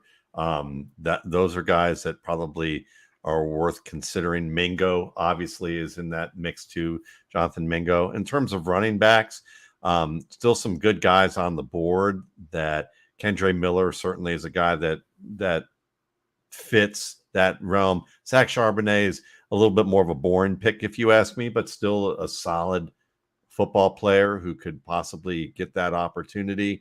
Tight end wise, listen, Sam Laporte is a big fave. Luke Schoonmaker is a big fave. Those are two guys that I think can go. Maybe Darnell Washington gets in there too. I could see some teams really loving what he's about and finding a way from that perspective. Quarterback wise, honestly, if I had my druthers, if I think the NFL got it right, it would be that the next quarterback taken off the board would be either Jake Haener or Stetson Bennett on early day 3. That's where I would go, and you can go ahead and pick Hendon Hooker just before you take Will Levis, like in the 6th or 7th round. I think those guys are. I think those, maybe Hendon Hooker in the 5th. I could go with Hendon Hooker in the 5th, but Levis I think is a 6th, 7th round pick, and I'm sure he's going to get taken probably tomorrow. But probably not until the 3rd round. I don't know. We'll see. I hope. Hey, for his sake, I hope so. Matt Waldman, you and I have been doing shows together now for 16 years, I think, 15, 16 years. Wow. And some things have come to pass that you have been talking about. So again, what's one of the overarching themes tonight? Progress, right? There's progress.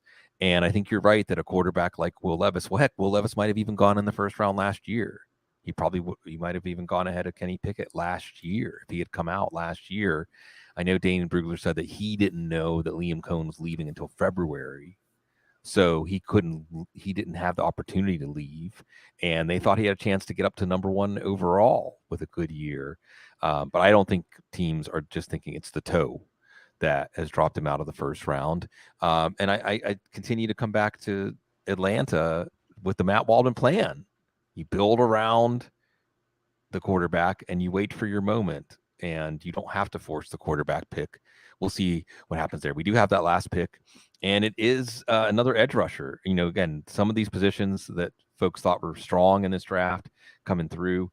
Felix Anyuduke Uzoma from Kansas State.